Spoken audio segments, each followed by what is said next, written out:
Welcome to the Astra Mind Career Institute.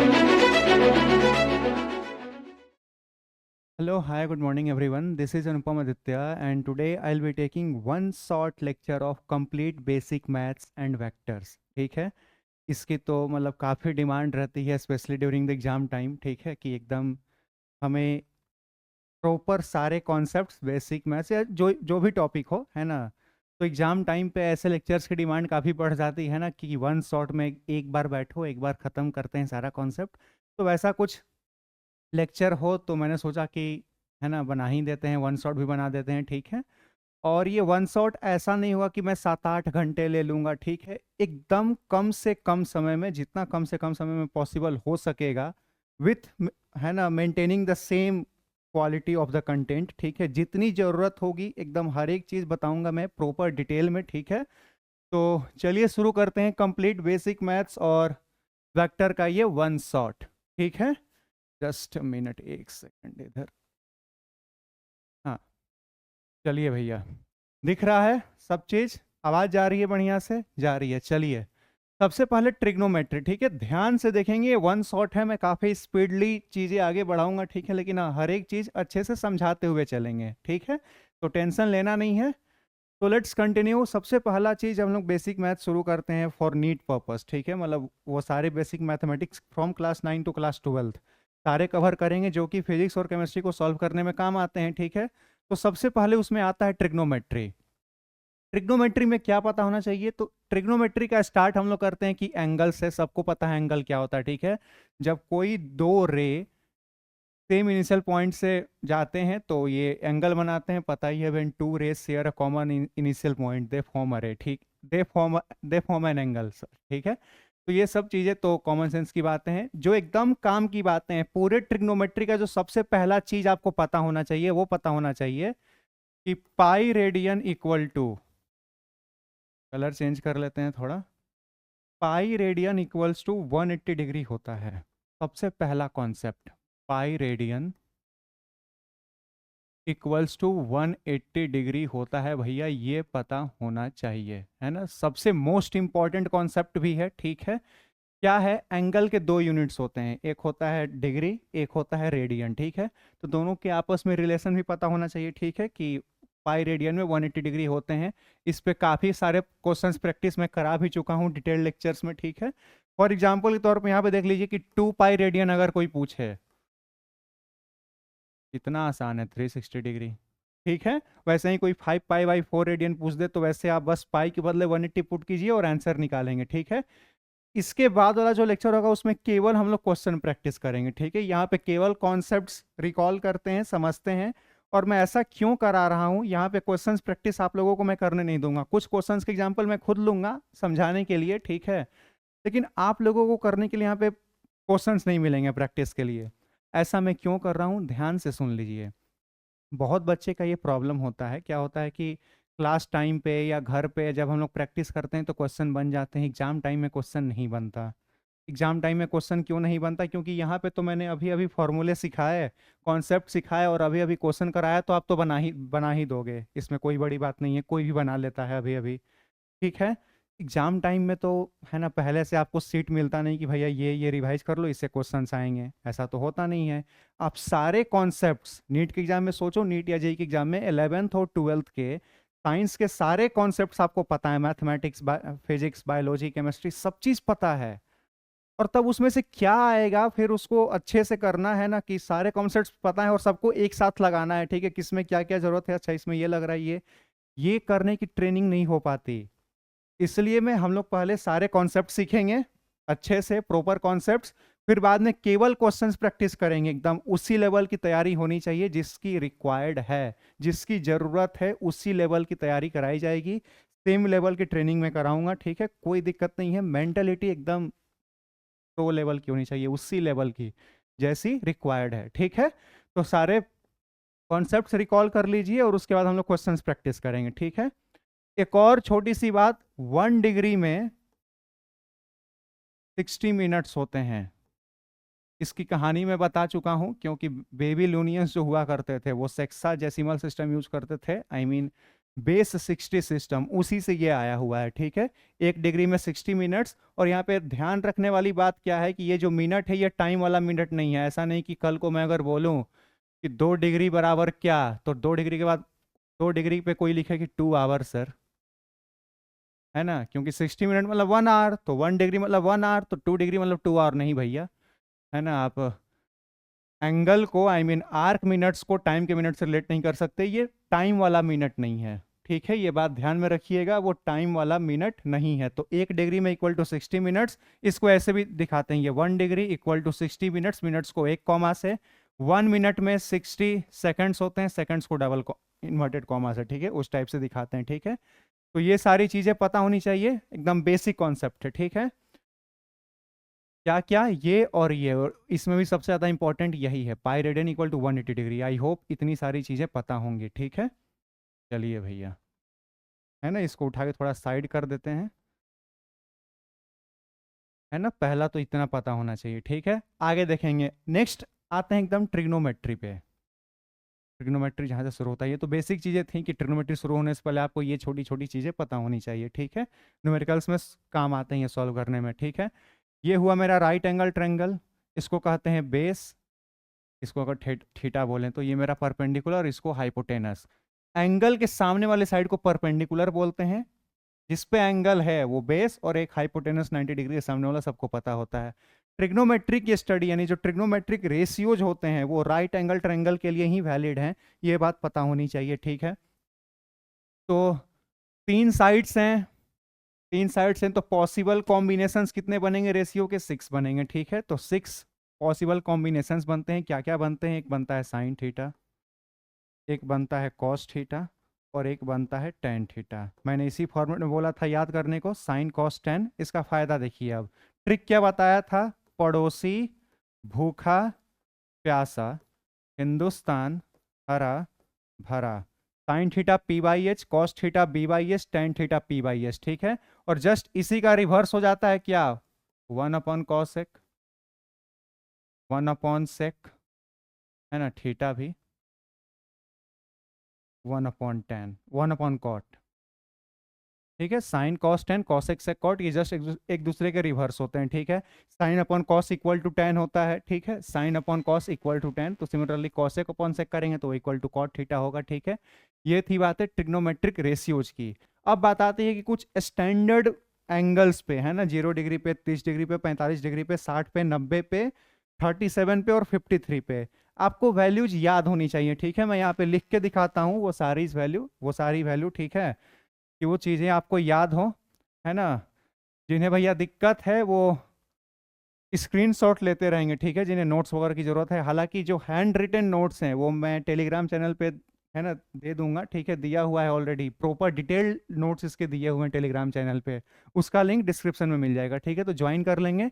कुछ standard angles पे भैया वैल्यू देख लीजिए, sign cos ten, sign cos ten की ही लिखते हैं, ठीक है। उसके बाद आप कॉसेक के लिए साइन का उल्टा कर दीजिएगा, ठीक है, रिवर्स कर देंगे तो काम चल जाता है अपना, ठीक है। 0 डिग्री पे देखेंगे, 30 डिग्री पे देखेंगे, 45 डिग्री पे देखेंगे, 60 डिग्री पे और 90 डिग्री पे देखेंगे, ठीक है। आइए, साइन का तरीका क्या बताया था, ठीक है। पहले तो लिखेंगे यहाँ पे 0, फिर 1, 2, 3, 4 लिख दिया, सबको 4 से डिवाइड कर दीजिए। ये तरीका है, ठीक है, जिस मान लीजिए कोई भूल गया तो, है ना, तो आप तुरंत निकाल सकते हैं। और सबका अंडर रूट ले लीजिए, अंडर रूट जैसे ही लेंगे आपको रिजल्ट आ जाएगा साइन का हर एक वैल्यू का, ठीक है। ये तो आ गया 0, ये आपको निकल के आएगा 1/2, ये निकल के आएगा 1/√2, ये आएगा √3/2 और ये आएगा 1। इसको कोई दिक्कत नहीं होना चाहिए। मैंने एक और बात बताया था कि साइन और कोसाइन, इनका पूरा नाम पता है ना, साइन ये हुआ कोसाइन, टैन को लिखते हैं टेंजेंट, कॉट को लिखते हैं कोटेंजेंट, सेक को लिखते हैं सेकेंट, कॉसेक को लिखते हैं कोसेकेंट, ठीक है। तो नाम से क्लियर होना चाहिए कि साइन और कोसाइन कॉम्प्लीमेंट्री फंक्शंस हैं। कॉम्प्लीमेंट्री फंक्शंस मतलब कॉम्प्लीमेंट्री एंगल्स पढ़ा होगा आप लोगों ने, जिस दो एंगल का सम 90 डिग्री होता है, ठीक है, तो ये दोनों के दोनों कॉम्प्लीमेंट्री फंक्शन है। कहने का मतलब है कि साइन का जो वैल्यू 0 डिग्री पे होगा वही कॉस की वैल्यू 90 डिग्री पे होगी, यानी जस्ट रिवर्स कर दीजिए, क्योंकि दोनों कॉम्प्लीमेंट्री फंक्शंस हैं। ठीक है, तो जस्ट वैल्यू रिवर्स करेंगे, आपको आंसर आ जाएगा 1√3/2, 1/√2, 1/2 और इधर 0। साइन और कॉस चूंकि कॉम्प्लीमेंट्री फंक्शंस हैं तो वैल्यू जस्ट रिवर्स कर दीजिए, काफी आसान है। tan के लिए साइन अपॉन कॉस करेंगे, 0/1 0, इसको डिवाइड कीजिएगा तो ये 1/√3 आएगा, इसको करेंगे तो ये 1 आएगा, ये सॉल्व करेंगे तो ये √3 आएगा। 1/0 0 नहीं भैया, इनफाइनाइट। ठीक है, साइन कॉस tan, उसके बाद कॉसेक के लिए आप साइन का रिवर्स कर दीजिए, इन्वर्स कर दीजिए। ठीक है, कॉसेक के लिए सेक के लिए कॉस का कर दीजिए, कॉट के लिए tan का कर देंगे। ठीक है, वो सब तो चीजें काफी कॉमन है। 37 और 53 पे भी पता होना चाहिए, जो 11-12 के स्टूडेंट्स देख रहे हैं। 37 डिग्री पे और 53 डिग्री पे, 37 डिग्री पे वैल्यू होती है 3/5, इसकी होती है 4/5, इसका जस्ट रिवर्स कर दीजिए, ये 4/5, ये 3/5। ये क्या हो जाएगा, डिवाइड करेंगे तो 3/5 डिवाइडेड बाई 4/5, तो ये 3/4, और ये 4/5 डिवाइड कर दीजिए, नहीं पता तो 4/5 डिवाइडेड बाई 3/5 करेंगे तो ये 4/3।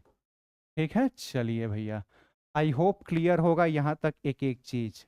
ठीक है, ये सारी वैल्यूज एकदम रटी हुई होनी चाहिए। ठीक है, एकदम याद होना चाहिए। ठीक है, आगे बढ़े यहाँ से, जिन्हें भैया इन सारी चीज़ों के स्क्रीनशॉट लेने हैं ले लें। ठीक है, या फिर चलिए ना मैं अगला स्लाइड ले लेता हूँ। ठीक है, इसके आगे आप लोगों को पता होना चाहिए ASTC रूल। ये क्या होता है भैया, ASTC रूल। ठीक है, कुछ नहीं, ट्रिग्नोमेट्री को कोऑर्डिनेट ज्योमेट्री से बस रिलेट करना है। ठीक है, ये होता है मेरा फर्स्ट क्वाड्रेंट, सबको पता है। ये होता है सेकंड क्वाड्रेंट, ये होता है थर्ड क्वाड्रेंट, ये होता है फोर्थ क्वाड्रेंट। ASTC रूल क्या बोलता है, ASTC रूल, ए का मतलब है all trigonometric ratios first quadrant में पॉजिटिव होते हैं। ठीक है, फर्स्ट क्वाड्रेंट में, यानी 0 से 90 के बीच में सारे ट्रिग्नोमेट्रिक रेशियोज की वैल्यू पॉजिटिव आएगी। From 0 to 90 degree, 0 to 90 degree, यहाँ पे 0 डिग्री है, ये 90 डिग्री है, समझ में भी आ रहा है, कॉमन सेंस की बात है। ये 180 डिग्री, ये 270 डिग्री, और इसको फिर आप 360 डिग्री भी लिख सकते हैं। ठीक है, तो 0 से 90 के बीच में सारे ट्रिग्नोमेट्रिक रेशियोज की वैल्यू पॉजिटिव होती हैं। एस का मतलब है साइन। ठीक है, साइन, एंड इसका इनवर्स कौन सा, कॉसेक। तो इसमें केवल साइन और कॉसेक पॉजिटिव होते हैं। पॉजिटिव क्यों होते हैं, इसका मैंने एकदम डिटेल लेक्चर जब अपलोड किया था मैंने सिखाया था। ठीक है, क्यों होते हैं ये, ठीक है, आप समझने के लिए समझ सकते हैं, यहाँ पे भी बता देते हैं, कोई दिक्कत नहीं है। यहाँ पे ये सारे पॉजिटिव होते हैं, इधर पता है ये भी पॉजिटिव होता है, ऊपर इधर माइनस होता है, पता है। ठीक है, तो यहाँ पे मैं अगर कोई ट्रायंगल बनाऊं, यहाँ पे देखिए ना, परपेंडिकुलर भी पॉजिटिव, बेस भी पॉजिटिव, हाइपोटेनस भी पॉजिटिव, तो ऑब्वियस कॉमन सेंस की बात है कि इसमें प्रेजेंट सारे ट्रिग्नोमेट्रिक रेशियोज पॉजिटिव ही होंगे, चांस ही नहीं है नेगेटिव होने का। इधर चांस है नेगेटिव होने का, देखिए ना, मेरा बेस नेगेटिव हो गया। पॉजिटिव कौन कौन सा है, केवल परपेंडिकुलर और हाइपोटेनस। परपेंडिकुलर और हाइपोटेनस किस में आता है, साइन में आता है और कॉसेक में आता है, तो केवल यही पॉजिटिव हो सकते हैं, बाकी सारे नेगेटिव होंगे। ठीक है, वैसे ही यहाँ पे tan और इसका इनवर्स कॉट, ये नेगेटिव होता है। ठीक है, यहाँ पे हुआ कॉस और उसका सेक पॉजिटिव होता है, ये दोनों पॉजिटिव होते हैं थर्ड क्वाड्रेंट में, tan और cot. Cos and sec fourth quadrant में पॉजिटिव होते हैं। ठीक है, ये सारे इधर पॉजिटिव, ये इधर पॉजिटिव और ये इधर पॉजिटिव। ठीक है, यही होता है ASTC रूल। क्या होता है ASTC रूल, फर्स्ट क्वाड्रेंट में ऑल ट्रिग्नोमेट्रिक रेशियोज पॉजिटिव। ठीक है, सेकंड क्वाड्रेंट में sine and cosec positive, third quadrant में tan एंड कॉट पॉजिटिव, और फोर्थ क्वाड्रेंट में कॉस एंड सेक पॉजिटिव। ठीक है, यानी अगर आपसे कोई वैल्यू साइन 120 डिग्री पूछे तो वैल्यू पॉजिटिव होगी, कॉस 120 डिग्री पूछ दे तो ये वैल्यू जो भी होगी वो नेगेटिव होगी। ठीक है, कैसे निकालते हैं इन सब की वैल्यूज, वो सीख लीजिए अगले स्लाइड पे आप लोग। ठीक है, अगला स्लाइड लेते हैं। वैल्यूज कैसे निकालते हैं ये बात ध्यान में रखिएगा। जैसे मान लीजिए मुझे साइन 120 डिग्री की वैल्यू निकालनी है, ठीक है। तो 120 डिग्री को कैसे लिखेंगे हम? साइन, एक तो 90 डिग्री प्लस 30 लिख सकते हैं, 90 के मल्टीपल्स में ही कुछ लिख के तब प्लस या माइनस करके लिखेंगे, 90 के मल्टीपल में ही कुछ लिख करके और फिर प्लस या माइनस करके लिखेंगे, ठीक है। ये बात ध्यान रखिएगा। या फिर इसको ये भी लिख सकते हैं, साइन 180 डिग्री माइनस 60 डिग्री लिख सकते हैं। अब ध्यान रखेंगे, अगर आपका 90 है या 270 यानी 90 का ऑड मल्टीपल है तो फंक्शन चेंज कर देंगे। सबसे पहले फंक्शन इसमें चेंज कर देंगे। 180 हो, आई मीन 90 का ऑड मल्टीपल हुआ तो फंक्शन चेंज, 90 का इवन मल्टीपल हुआ तो फंक्शन चेंज नहीं होगा। अब ध्यान देंगे, तो ये साइन था तो साइन ही रह गया। अब साइन 90 प्लस 30 होने का मतलब है कि ये सेकंड क्वाड्रेंट में जा रहा है, और साइन सेकंड क्वाड्रेंट में पॉजिटिव होता है तो वैल्यू पॉजिटिव आएगी, कोई दिक्कत नहीं है। ये भी पॉजिटिव आएगी, कोई दिक्कत नहीं है, क्योंकि वही तो है, साइन 120 को ही तो ऐसे दो पार्ट में लिखा है, यानी साइन सेकंड क्वाड्रेंट में वैल्यू पूछ रहा है आपका 120 डिग्री पे, तो सेकंड क्वाड्रेंट में साइन पॉजिटिव होता है तो साइन पॉजिटिव लेंगे, ठीक है। आगे अब ध्यान से देखेंगे, साइन 90 प्लस 30 तो ये कॉस 30 यानी कॉस, बस 90 को भूल जाइए, 90 180 90 का जो भी मल्टीपल है भूल जाइए, और जो है ना ये, और यहाँ पे ये 60 डिग्री। देखिए वैल्यू बराबर नहीं आया क्या? √3/2, √3/2 आंसर।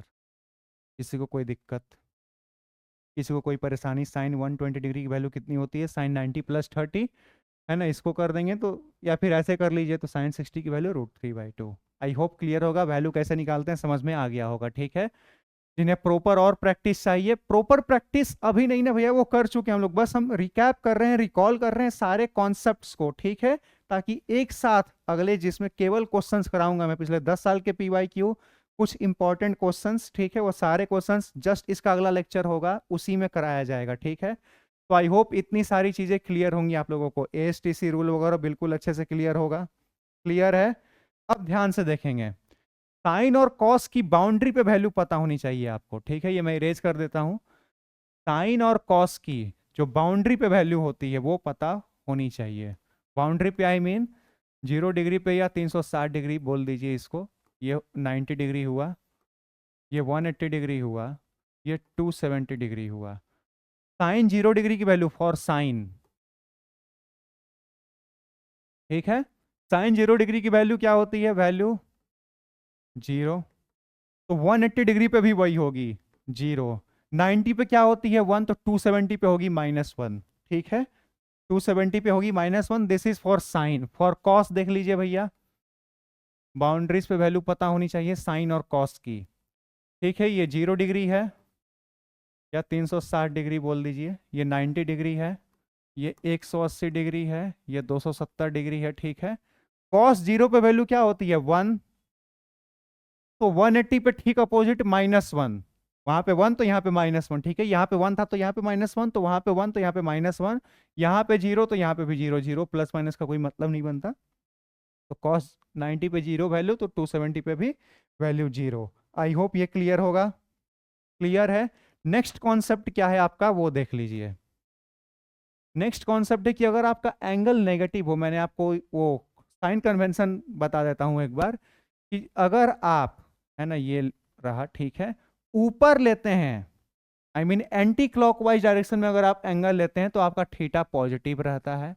और अगर मैं एंटी क्लॉकवाइज ले, आई मीन क्लॉकवाइज ले लूँ, not anti clockwise, anti clockwise लिया, ऐसे ऐसे लिया तो पॉजिटिव, नीचे से ले लूँ, ये तो अभी एंटी क्लॉकवाइज लिया था तो एंगल मेरा पॉजिटिव, नीचे से एंगल ले लूँ, ठीक है, सीधी सी बात है, नीचे से लूँ, आई मीन क्लॉकवाइज लूँ तो एंगल मेरा नेगेटिव हो जाएगा, ठीक है।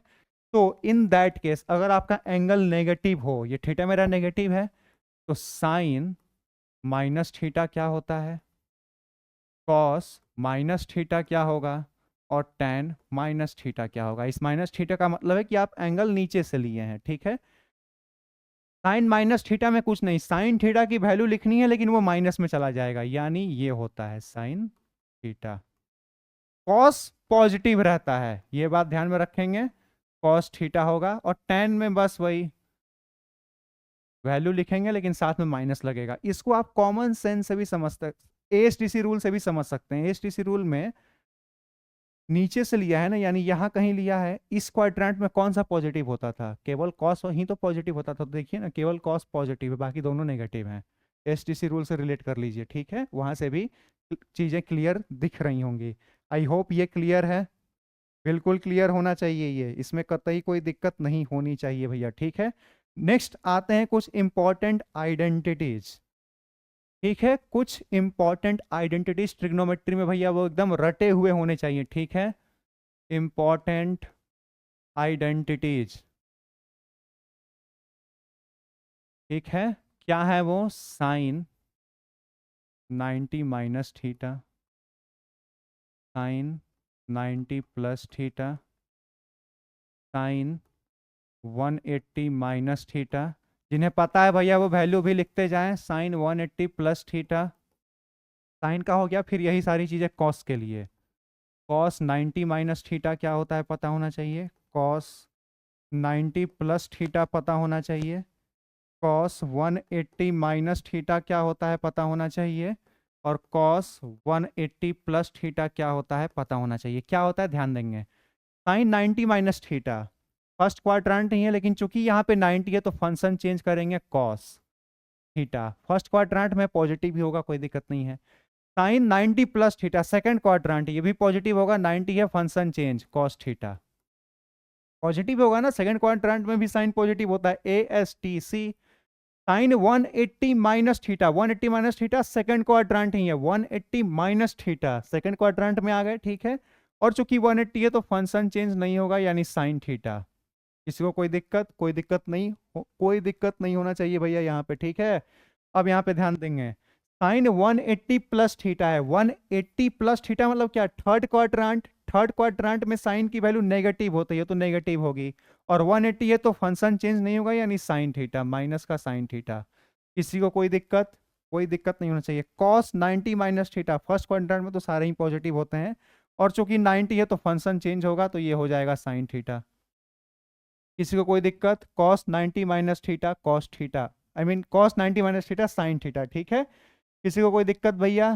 कोई दिक्कत नहीं ना, बहुत अच्छी बात है। चलिए ध्यान देंगे अब, cos 90 plus theta second quadrant में तो वैल्यू नेगेटिव होगी, और 90 है, आई मीन ऑड मल्टीपल है तो फंक्शन चेंज होगा, तो ये माइनस साइन थीटा होगा, ठीक है। Cos 180 minus theta second quadrant, value negative होगी, फंक्शन चेंज नहीं होगा, कॉस थीटा।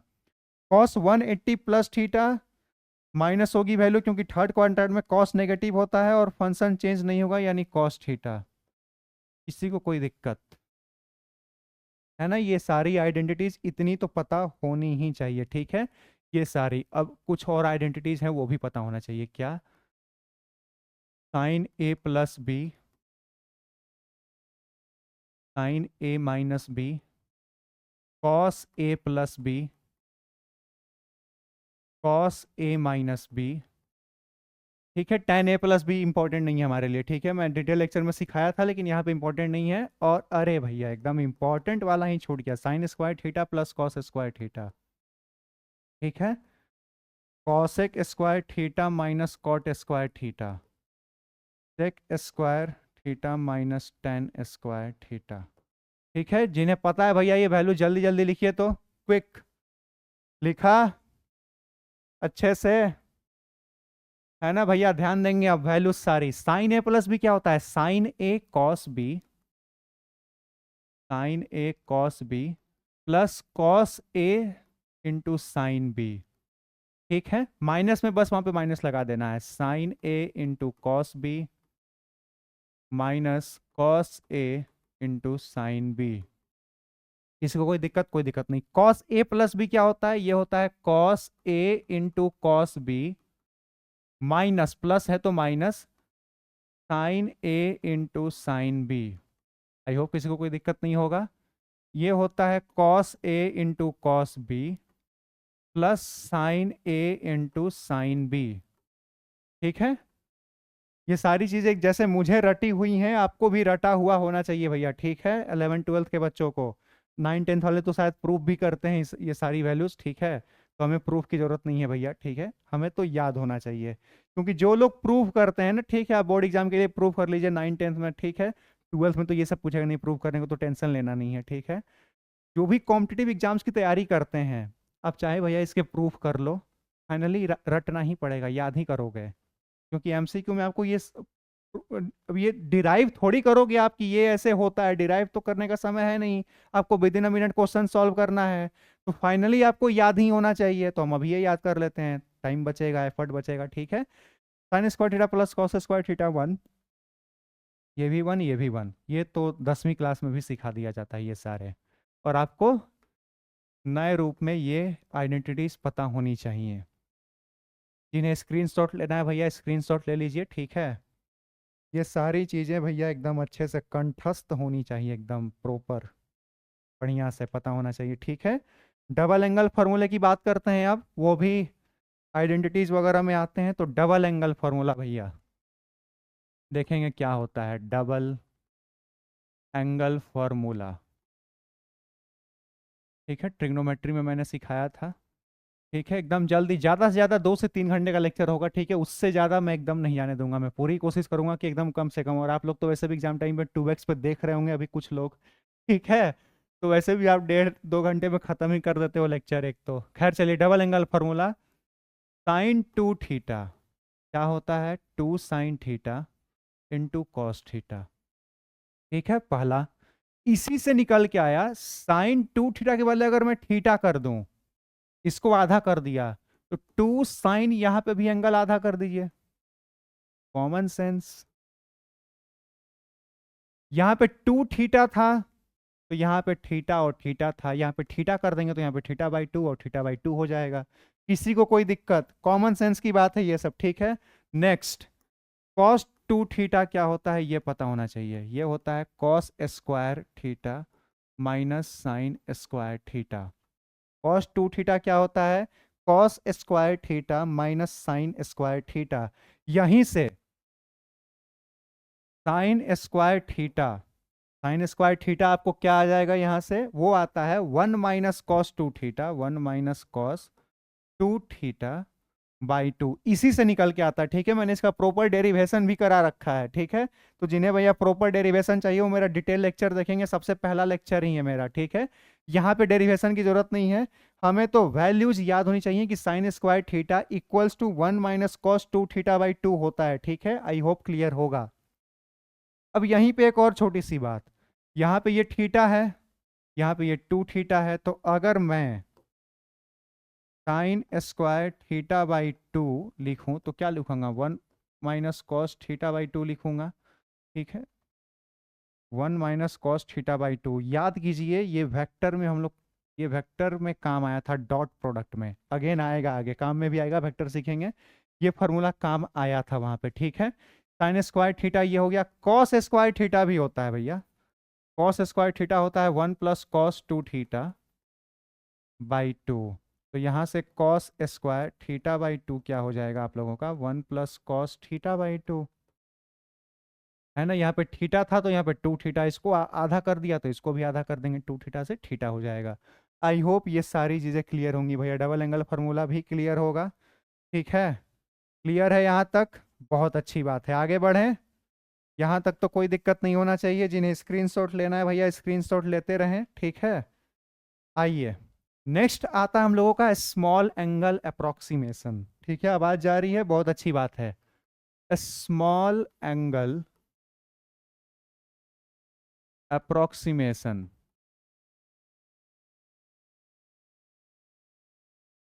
ठीक है भैया। स्मॉल एंगल अप्रोक्सीमेशन ये कब कब लगेगा, 0 डिग्री से 5 डिग्री के बीच में, ठीक है। यानी जब आपको साइन 1 डिग्री पूछे, साइन 2 डिग्री पूछे, कॉस 2 डिग्री पूछे, टेन 2 डिग्री पूछे, तो उस केस में क्या होता है, ठीक है। ये बात दिख रहा है, हाँ, ये सारी बातें ध्यान देंगे अब, ठीक है। तो साइन थीटा, अच्छे से लिखते हैं भैया, sine theta almost equal to theta होता है, cos theta almost equal to 1 होता है, और tan theta almost equals to क्या हो जाएगा, थीटा ही हो जाता है। ध्यान रखना है कि अब यहाँ पे जो थीटा मैं लिख रहा हूं ना, वो रेडियन में होना चाहिए, यानी यानी साइन 2 डिग्री कोई बोले तो इसको इक्वल टू 2 मत लिख देना, कॉमन सेंस की बात है, साइन की वैल्यू 1 से ज्यादा हो नहीं सकती है। ट्रिग्नोमेट्रिक रेशियोज के रेंज वगैरह सब सिखाया है मैंने, ठीक है। कॉमन सेंस की बात है, साइन की मैक्सिमम वैल्यू कितनी होती है, 190 डिग्री पे, उससे ज़्यादा होता ही नहीं है, पॉसिबल ही नहीं है, कुछ भी कर लो। 2 तो होने से रहा, तो इस 2 डिग्री को पहले रेडियन में चेंज करेंगे। 2 डिग्री को पहले रेडियन में चेंज करेंगे तो 2 पाई अपॉन 180 करेंगे तो ये पाई अपॉन 90 आएगा। तो वैल्यू आपकी फाइनली, यानी ये साइन पाई अपॉन 90 पूछ रहा है, तो ये भैया पाई अपॉन 90 के बराबर ही आएगा। ठीक है, तो वही पहले डिग्री में ही देखना है कि 0 से 5 डिग्री तक दिया हुआ है तब ये लगाना है, लेकिन उस डिग्री को पहले रेडियन में चेंज करना है और फिर वही वैल्यू। कॉस 2 पूछे तो कुछ कॉस कुछ भी पूछे, कॉस 1 डिग्री पूछे, 2 डिग्री पूछे, 3 डिग्री पूछे, 4 डिग्री पूछे, 5 डिग्री पूछे, उसको रेडियन में कन्वर्ट करने का जरूरत है क्या? नहीं है, क्योंकि 1 होता है, कुछ भी पूछे। Cos 2 degree 1, cos 3 degree 1, cos 4 degree 1, खत्म। क्योंकि कॉस 0 डिग्री पे वैल्यू 1 होती है, तो 0 के आसपास ही तो हो अभी आप। 1 2 3 4 5 तो 1 ही मान लेते हैं, टेंशन ही नहीं। ठीक है, तो आई होप ये सारी चीजें क्लियर होंगी। स्मॉल एंगल अप्रोक्सीमेशन भी क्लियर होगा आप लोगों का। क्लियर है? और इसी के साथ ट्रिग्नोमेट्री में आपको इतना ही पता होना चाहिए। क्या क्या पता होना चाहिए देख लीजिए भैया, है ना, बस इतना ही, ट्रिग्नोमेट्री खत्म आप लोगों का। ठीक है, ये पता होना चाहिए, वैल्यूज कुछ पता होनी चाहिए। ठीक है, ट्रिग्नोमेट्री इसी के साथ आपका खत्म होता है। इतनी ही चीजें पता होनी चाहिए, जितना बोर्ड पे लिखा है मैंने, बस इतना पता है, काम खत्म, उससे ज्यादा जानने की जरूरत नहीं है। नेक्स्ट आता है कोऑर्डिनेट ज्योमेट्री। कोऑर्डिनेट ज्योमेट्री में 2-3 फॉर्मूले बस। डिस्टेंस फार्मूला पता होना चाहिए।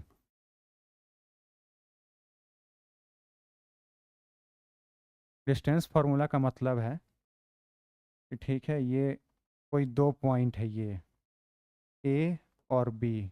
ठीक है, इसको नाम दिया मैंने x2 y2, इसको नाम दिया मैंने x1 y1। ठीक है, तो आपको ये डिस्टेंस बताना है, ये वाला, ये वाला डिस्टेंस। ठीक है, तो ये कैसे आएगा? एक ट्रायंगल मान लेंगे। ठीक है, राइट एंगल ट्रायंगल हो गया। ये वाला डिस्टेंस कितना आएगा? ये x2 है, ये x1 है, तो ये आया मेरा x2 माइनस x1। ये कितना आ जाएगा? y2 minus y1। और हमें पूछा है ये, तो राइट एंगल ट्रायंगल है ही, हाइपोटेनस पूछा है, परपेंडिकुलर पता है, बेस पता है, कुछ नहीं।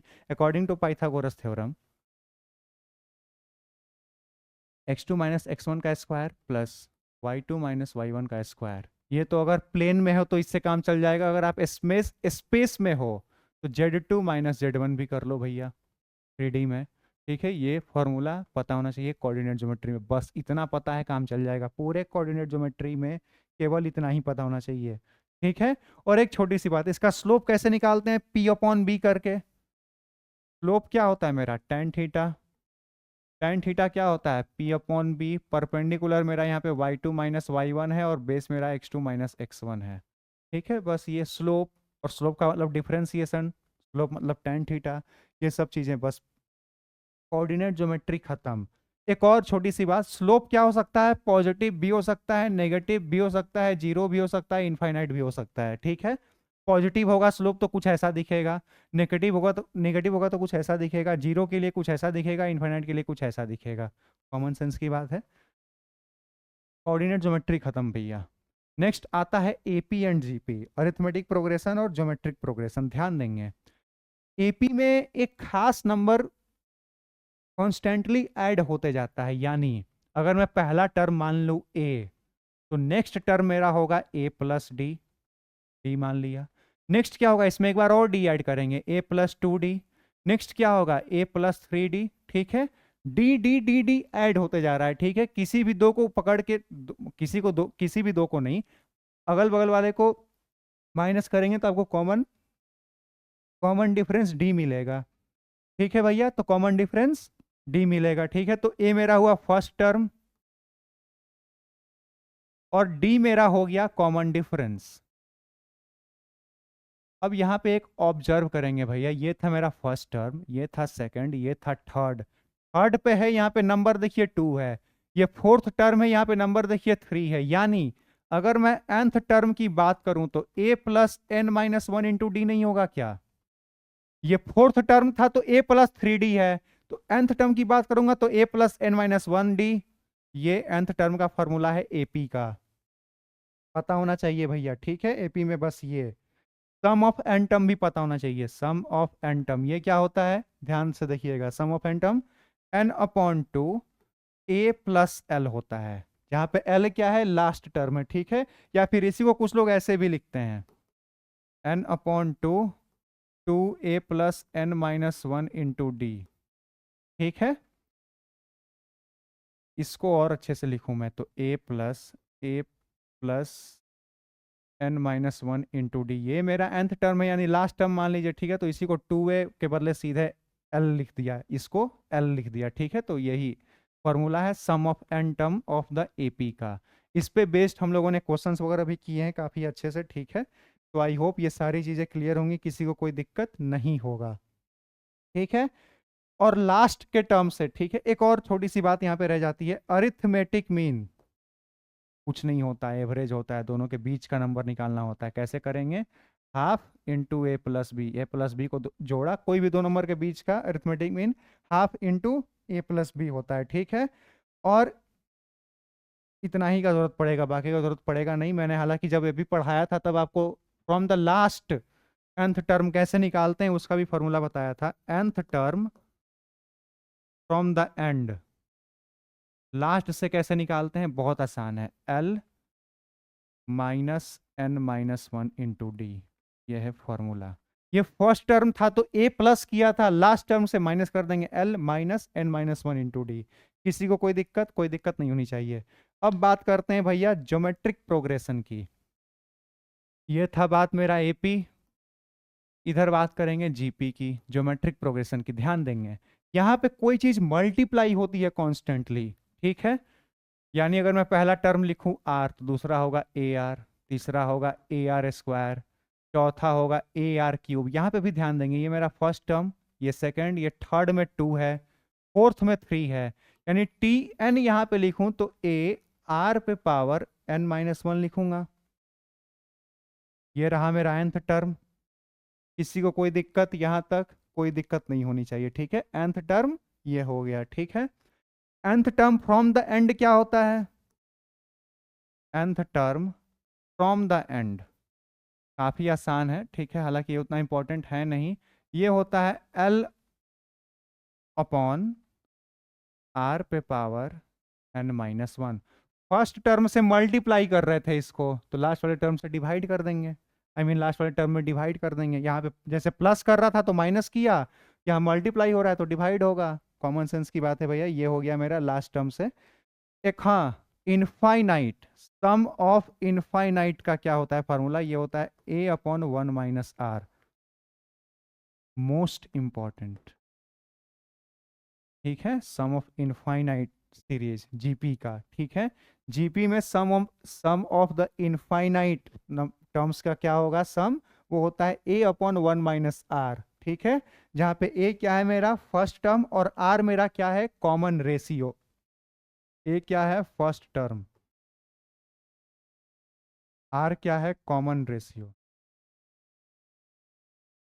ठीक है भैया। ये बात ध्यान में रखिएगा, कॉमन रेशियो मतलब जो चीज मल्टीप्लाई हो रही है, जैसे two four six, two four six नहीं है तो एपी हो गया, two four eight sixteen thirty two, ये मेरा जीपी है। कॉमन रेशियो क्या है, टू है, टू टू मल्टीप्लाई होते जा रहा है, ठीक है। ये मेरा जीपी है, ठीक है।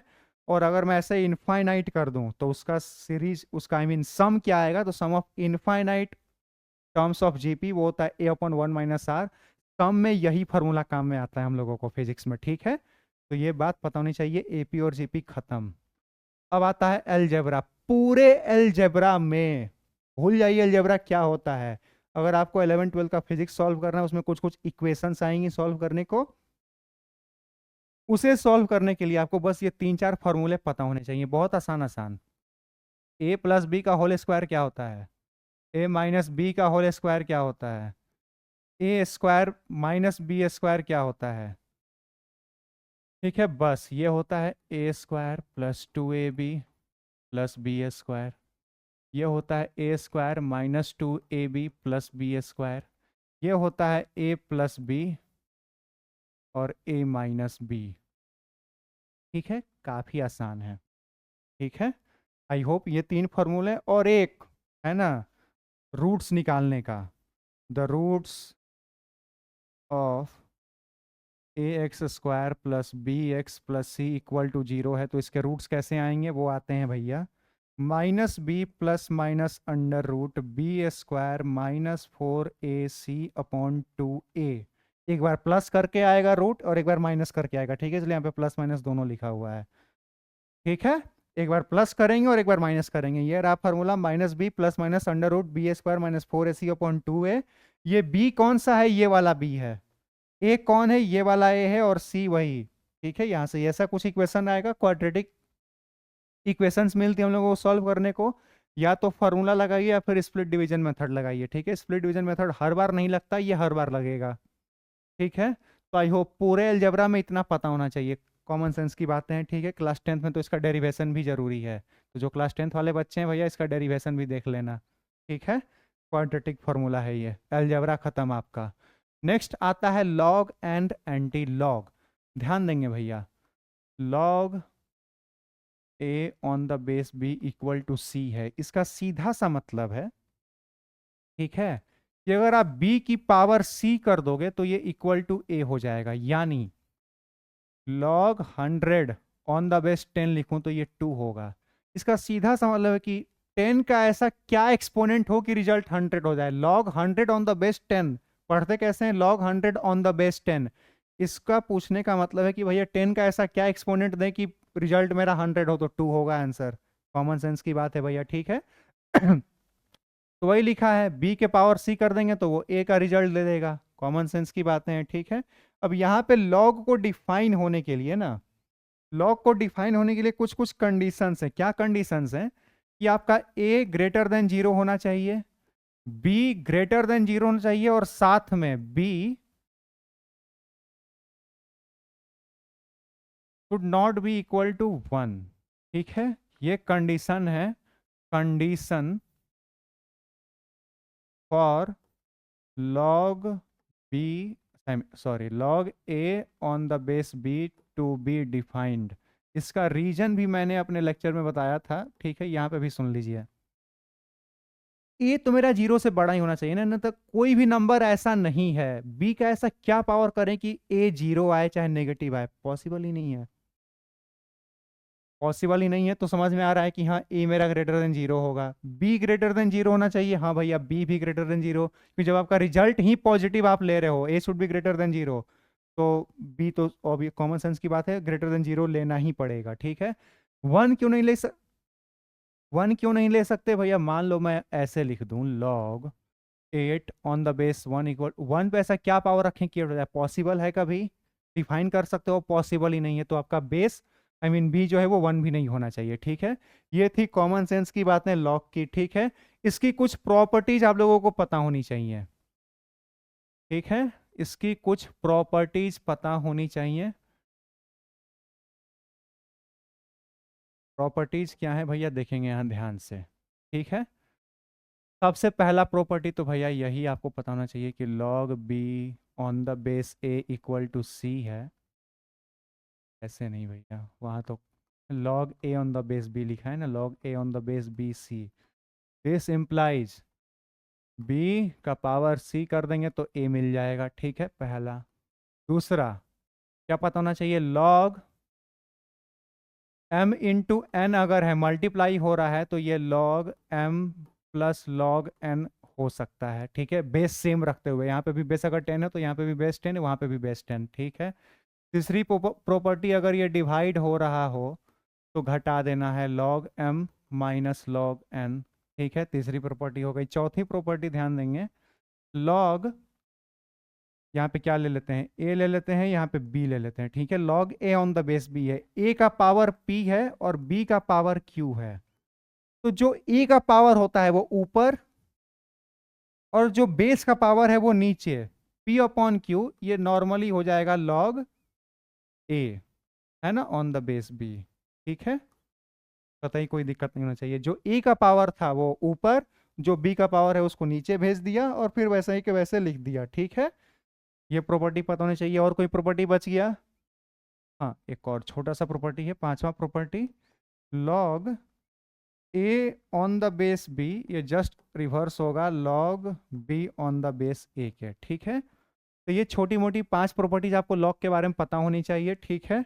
और लॉग 1 to 10 की वैल्यू, ठीक, एक और प्रॉपर्टी भैया, log log X on the base E को अगर आपको कॉमन लॉग में चेंज करना है तो 2.303 log X on the base 10 होता है। ये तो भैया बहुत इंपॉर्टेंट प्रॉपर्टी है भैया, है ना। 1 स्टार, 2 स्टार, 3 स्टार, ये पता होना चाहिए। नेचुरल लॉग इसको बोलते हैं, ठीक है। दो टाइप के लॉग होते हैं, कॉमन और नेचुरल। ये नेचुरल हुआ, ई की वैल्यू 2.7 कुछ होती है, वो इंपॉर्टेंट नहीं है। इंपॉर्टेंट क्या है, नेचुरल लॉग इसको लिखते हैं, ठीक है। इसी को एल एन एक्स भी लिखते हैं, एल एन एक्स, ठीक है, सेम बात है। Log X on the base E को अगर आपको log X on the base 10 में चेंज करना है तो 2.303 से मल्टीप्लाई करना है, ठीक है भैया। अब लॉग 1 की वैल्यू, लॉग 2 की वैल्यू, लॉग 3 की वैल्यू, लॉग 4 की वैल्यू, लॉग 5 की वैल्यू क्या क्या होती है। लॉग 1 की वैल्यू यहाँ पे देखिए ना, सब पे बेस 10 है, ठीक है। लॉग 1 पे यहाँ ना, लॉग 1 ऑन द बेस 10, सब पे बेस 10 है। 10 की ऐसी क्या पावर रखें कि रिजल्ट 1 आए, तो 0। ये होता है लॉग 2 की वैल्यू 0.3, लॉग 3 की वैल्यू होती है 0.48, ठीक है। लॉग 4 की वैल्यू होती है 0.6, लॉग 5 की वैल्यू होती है 0.7, ठीक है भैया। अब आएंगे लॉग 6 की वैल्यू, लॉग 7 की वैल्यू, लॉग 8 की वैल्यू, लॉग 9 की वैल्यू, लॉग 10 की वैल्यू, ठीक है। लॉग 6 की वैल्यू जिन्हें निकालने में दिक्कत हो रही है वो प्रॉपर्टी लगाएंगे। लॉग 6 की वैल्यू कैसे निकालते हैं, लॉग 6 को 2 into 3 लिखेंगे, 2 into 3 और फिर इसको ऐड कर दीजिए तो 0.78। लॉग 7 की वैल्यू होती है 0.84, ठीक है, जस्ट इसके अपोजिट। लॉग 8 की वैल्यू होती है 0.9, लॉग 9 की वैल्यू 0.95 और लॉग 10 की वैल्यू 1। आई होप किसी को कोई दिक्कत नहीं होगा, यहाँ तक बिल्कुल अच्छे से दिख रहा होगा एक एक बात, ठीक है। ये थी लॉग की कहानी, ठीक है। एंटी लॉग भी यहीं पे हो जाएगा, देखेंगे ध्यान से एंटी लॉग क्या होता है। पूरे लॉग में आपको इतना ही पता होना चाहिए, कॉमन सेंस, कि भैया इसका ऐसा क्या एक्सपोनेंट रखें कि रिजल्ट 100 आ जाए। लॉग यही पूछता है आपसे, एक्सपोनेंट पूछता है, ठीक है। एंटी लॉग क्या होता है, लॉग का उल्टा। एंटी लॉग,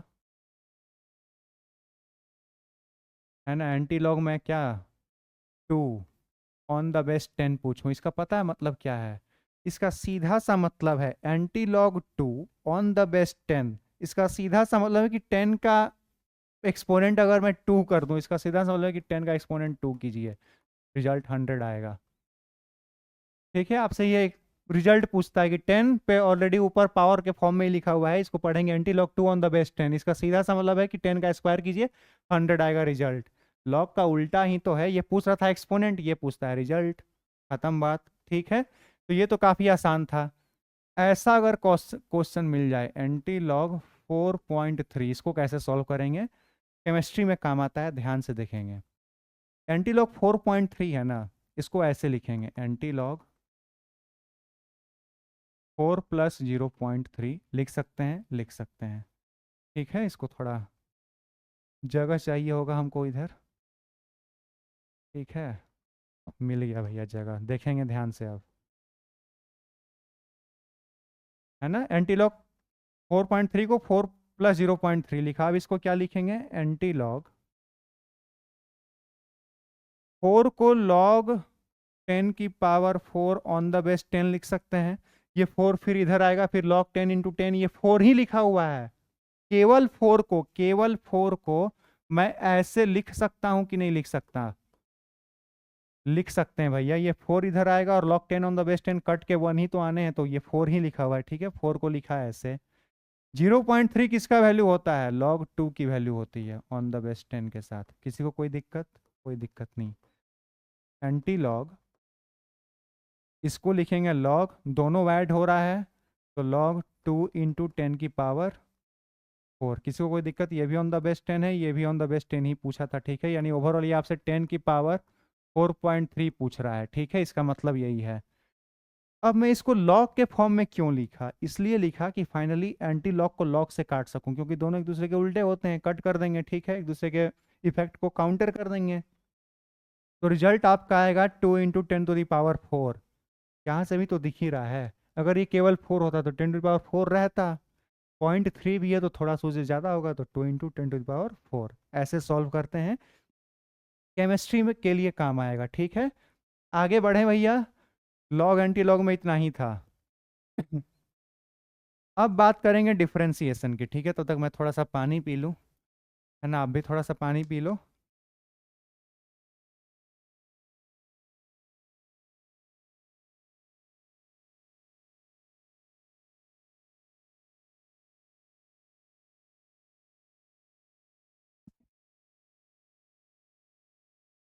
है ना भैया, लॉग एंटी लॉग खत्म। अब बात करते हैं डिफरेंशिएशन की, ठीक है। डिफरेंशिएशन क्या होता है, किसी एक क्वांटिटी का change, the rate of change of one quantity with respect to another, इसी को डिफरेंशिएशन बोलते हैं, ठीक है। कोई एक क्वांटिटी दूसरे के रिस्पेक्ट में किस रेट से चेंज हो रही है, इसी को डिफरेंशिएशन बोलते हैं, ठीक है। सॉरी। और मैं जब एक बार लेक्चर ले रहा था डिफरेंशिएशन का, जब इसका लेक्चर ले रहा था तो वहां पे भी बताया था, differentiation is nothing but the combination of what subtraction and division. What is differentiation? It is nothing but the combination of subtraction and division. यही करते हैं आप डिफरेंशिएशन में, क्या करते हैं, सब्ट्रैक्ट करते हैं, डिवाइड करते हैं, बस। ये बात ध्यान में रखने की, जो सब्ट्रैक्ट करते हैं वो इनफाइनेटली स्मॉल चेंज देता है, ठीक है। बस ये छोटी सी बात अगर आप ध्यान में रखेंगे तो डिफरेंशिएशन वही होता है।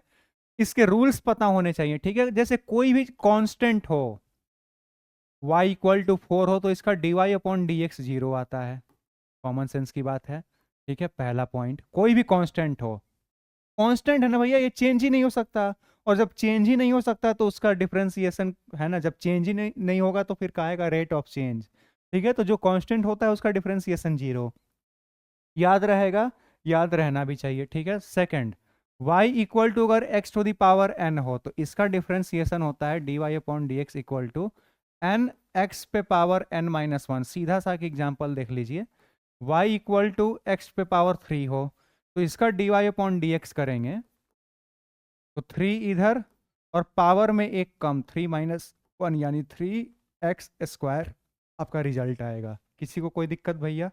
दूसरा रूल हो गया, ठीक है। तीसरा रूल, इसके साथ अगर कोई कांस्टेंट हो, y = cx⁴n हो तो कांस्टेंट को बाहर कर देंगे, उसका कोई मतलब नहीं है, और फिर वही एग्जांपल देखेंगे, y = 4x³ हो अगर, तो dy/dx क्या होगा आपका, dy/dx होगा, 4 को तो बाहर, इसका कोई मतलब नहीं है, कांस्टेंट है। 3 को इधर लाएंगे, 3 साथ में पावर एक कम, तो ये आपका आंसर आएगा 12x²। किसी को कोई दिक्कत भैया यहाँ तक? इन तीन रूल्स में किसी को कोई दिक्कत? कोई दिक्कत नहीं। अब अगला जो रूल है फंक्शंस के, sin x का डिफरेंशिएशन क्या होता है, cos x होता है, पता होना चाहिए। cos x का डिफरेंशिएशन क्या होता है, माइनस का sin x होता है, पता होना चाहिए। लॉग वाला पता होना चाहिए, log x on the base e है, इसका डिफरेंशिएशन करेंगे तो ये 1/x आता है, पता होना चाहिए। और d ये पता होना चाहिए, है ना। इतनी सारी चीजें, sin x का डिफरेंशिएशन cos x का differentiation minus sin x, log natural log का डिफरेंशिएशन 1/x, और e पे एक्सपोनेंट x का डिफरेंशिएशन सेम वही, ठीक है, जो भी है सेम वही आ जाता है, ठीक है। कुछ लोग tan x का डिफरेंशिएशन भी sec² x पढ़ते हैं, है ना, उसका हालांकि बहुत काम आता नहीं है हम लोगों को, ठीक है, तो वो काम हम लोग करेंगे भी नहीं, ठीक है। इतने ही रूल्स होते हैं, ठीक है। सम रूल देखेंगे भैया इसके बाद।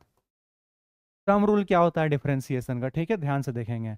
y = u + -b है, कुछ नहीं भैया, दोनों का अलग अलग डिफरेंशिएशन करेंगे, प्लस है तो प्लस, माइनस है तो माइनस, यानी dy/dx क्या होगा आपका, du/dx ± dv/dx। एग्जाम्पल के तौर पे देखेंगे भैया, y = 4x² + sin x हो अगर, ठीक है, तो dy/dx क्या हो जाएगा इसका डिफरेंशिएशन किए कितना, 8x प्लस साइन एक्स का डिफरेंशिएशन cos x, खत्म। किसी को कोई दिक्कत है ना? अलग अलग डिफरेंशिएशन करेंगे और फिर जो भी है साथ में जोड़ना है तो जोड़ देंगे, ठीक है। अब आता है प्रोडक्ट रूल एक, ठीक है, ये तो था सम रूल। प्रोडक्ट रूल देखेंगे भैया, प्रोडक्ट रूल, एक मिनट, किसका कॉल है भैया, कर छोड़िए। प्रोडक्ट रूल क्या होता है, y इक्वल टू अगर u इंटू वी है, u इंटू वी है तो dy अपॉन डी एक्स क्या होता है भैया, ध्यान देंगे। एक बार इसका डिफरेंशिएशन करेंगे तो दूसरे को कांस्टेंट ट्रीट करेंगे, तो ठीक है, v dot d u upon D x plus u का डिफरेंशिएशन हो गया, आप करेंगे इसका तो इसको कांस्टेंट ट्रीट करेंगे, u d v upon D x. किसी को कोई दिक्कत, कोई दिक्कत नहीं होनी चाहिए। ये है मेरा product rule, d Y upon D x का v डॉट डी यू, ठीक है। एक को डिफरेंशिएट करेंगे, दूसरे को कांस्टेंट ट्रीट करेंगे, दूसरे को डिफरेंशिएट करेंगे तो पहले को कांस्टेंट ट्रीट करेंगे। किसी को कोई दिक्कत, कोई दिक्कत नहीं होनी चाहिए भैया, ठीक है। डिवाइड रूल भी देख लीजिए, डिवाइड रूल भैया, आवाज जा रही है, जा रही है, दिख भी रहा हो ना, दिखना भी चाहिए। डिवाइड रूल देखेंगे, y equal to u upon v है, ठीक है, तो d Y upon D x क्या होगा, ये होता है v dot d u upon D x minus u dot d v upon D x. Same एक को डिफरेंस, पहले वाले को डिफरेंशिएट करेंगे पहले, ठीक है, वो u है, 4 मत समझना भैया कोई, ठीक है, u अपॉन भी है, ठीक है। तो जो ऊपर में है उसका डिफरेंशिएशन माइनस जो नीचे में है उसका डिफरेंशिएशन, और जो बच गया उसको as a constant divided by जो नीचे है v का स्क्वायर। ये है मेरा डिवाइड रूल, ठीक है। आई होप क्लियर होगा सभी लोगों को, ठीक है, यहाँ तक क्लियर है। अब कुछ चेन रूल्स और पावर चेन रूल वगैरह हैं वो देख लेते हैं, ठीक है। चेन रूल कहाँ, यहीं पे सिखाऊं, यहाँ सिखाते हैं, जगह है। चेन रूल क्या कहता है, ठीक है। चेन रूल ये कहता है कि अगर कोई भी चीज दो दो फंक्शंस के साथ हो, ठीक है, तो दोनों का डिफरेंशिएशन करेंगे। जैसे फॉर एग्जांपल यहाँ पे देखेंगे y equal to sine 3x square plus 2x plus 2 आ जाए, तो y एक तो साइन फंक्शन पे डिपेंड करता है कि साइन होगा तो, अगर कॉस होता तो वैल्यू तुरंत चेंज हो जाती है। साइन कॉस पे भी डिपेंड कर रहा है, यानी फंक्शन साइन पे डिपेंड कर रहा है, ट्रिग्नोमेट्रिक फंक्शन पे डिपेंड कर रहा है, प्लस एक्स पे भी डिपेंड कर रहा है, ठीक है। तो दोनों को डिफरेंशिएट करेंगे कैसे, y इक्वल टू पहले इसको पूरे को मान लीजिए साइन थीटा, तो साइन थीटा का डिफरेंशिएशन कॉस थीटा, तो कॉस थीटा के रूप में ये सारे हैं तो सारे लिखो भैया, कोई दिक्कत नहीं है। साथ में अब इसका भी डिफरेंशिएशन करना है क्योंकि x पे भी तो डिपेंड कर रहा है भैया, तो उसका भी डिफरेंशिएशन करेंगे। इसका डिफरेंशिएशन करेंगे तो ये 6x प्लस 2 आएगा, ये आएगा आपका फाइनल रिजल्ट, ठीक है। किसी को कोई दिक्कत, यही होता है हमारा चेन रूल, ठीक है। पावर चेन रूल क्या होता है भैया वो देख लीजिए। जैसे y equals to x square plus 2 पे पावर 5 हो, इसको इधर सॉल्व करते हैं, ठीक है। इसको देखेंगे भैया ध्यान से, y is equals to x square plus 2 equals, I mean पे पावर 5 हो, एक्सपोनेंट 5 हो, तो d Y upon D x क्या होता है, d Y upon D x होता है पावर वाला रूल, 5 इधर लेके आए, एक्स स्क्वायर प्लस 2 पे पावर 4 हो गया, ठीक है। अब एक्स स्क्वायर प्लस 2 का डिफरेंशिएशन कितना हो जाएगा, 2x, ये आएगा रिजल्ट आपका। यही होता है पावर चेन रूल, ठीक है। किसी को कोई दिक्कत, कोई दिक्कत नहीं होनी चाहिए भैया। अब आता है कुछ स्पेशल केस जो हम लोग सीखे थे। स्पेशल केस में क्या पढ़ा था कि अगर चेंज आपको किसी दूसरे के फंक्शन के साथ दे और पूछे किसी और के साथ डिफरेंशिएशन, यानी y equal to function of x है, यानी y की वैल्यू x पर डिपेंड करती है, आपसे dy अपॉन डी एक्स नहीं पूछेगा, आपसे पूछेगा dy अपॉन डी टी, यानी x के अलावे किसी में भी पूछ दे, यानी रेट ऑफ चेंज किसी एक के रिस्पेक्ट में दे और डिफरेंशिएशन उसके अलावे किसी और के रिस्पेक्ट में पूछ दे, तो क्या गेम खेलेंगे, दिमाग लगाएंगे, ध्यान से देखेंगे यहाँ पे क्या करेंगे। हमें तो ये निकालना नहीं आता, हमें तो जिसके साथ देता है उसी के साथ डिफरेंशिएशन करने आता है, तो हम तो करेंगे D Y upon D X ही, हम करेंगे यही, दिमाग लगाएंगे।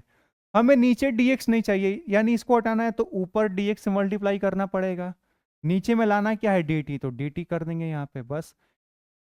यानी अगर आपको y equal to 4x² plus 2 दे दे और पूछे dy अपॉन dt, क्या करेंगे? dy अपॉन dx ही करना है। इसका dy अपॉन dx करेंगे, ये 8x होगा और वो कांस्टेंट है बाहर 8x, साथ में मल्टीप्लाई कर देंगे dx अपॉन dt, खत्म। यही है रिजल्ट। लास्ट में बस dx अपॉन dt से मल्टीप्लाई कर देना है, जो चाहिए तुमको दे दिए हम, खत्म बात। क्लियर है यहाँ तक? क्लियर होना भी चाहिए। आगे हम लोग पढ़े थे डबल डिफरेंशिएशन। डबल डिफरेंशिएशन को कैसे डिनोट करते हैं? d2y अपॉन dx² से, ठीक है।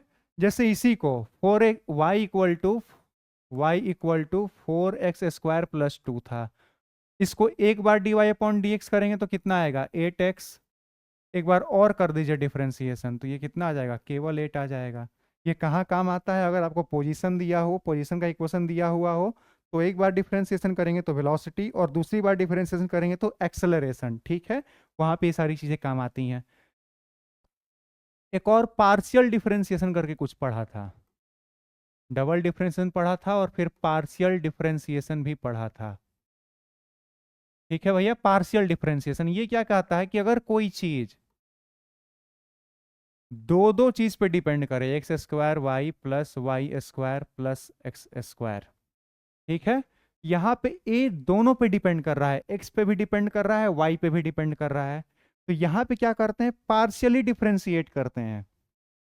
एक बार x के रिस्पेक्ट में डिफरेंशिएट करेंगे तो y को कांस्टेंट ट्रीट करेंगे, और एक बार y के रिस्पेक्ट में करेंगे और x को कांस्टेंट ट्रीट करेंगे, ठीक है।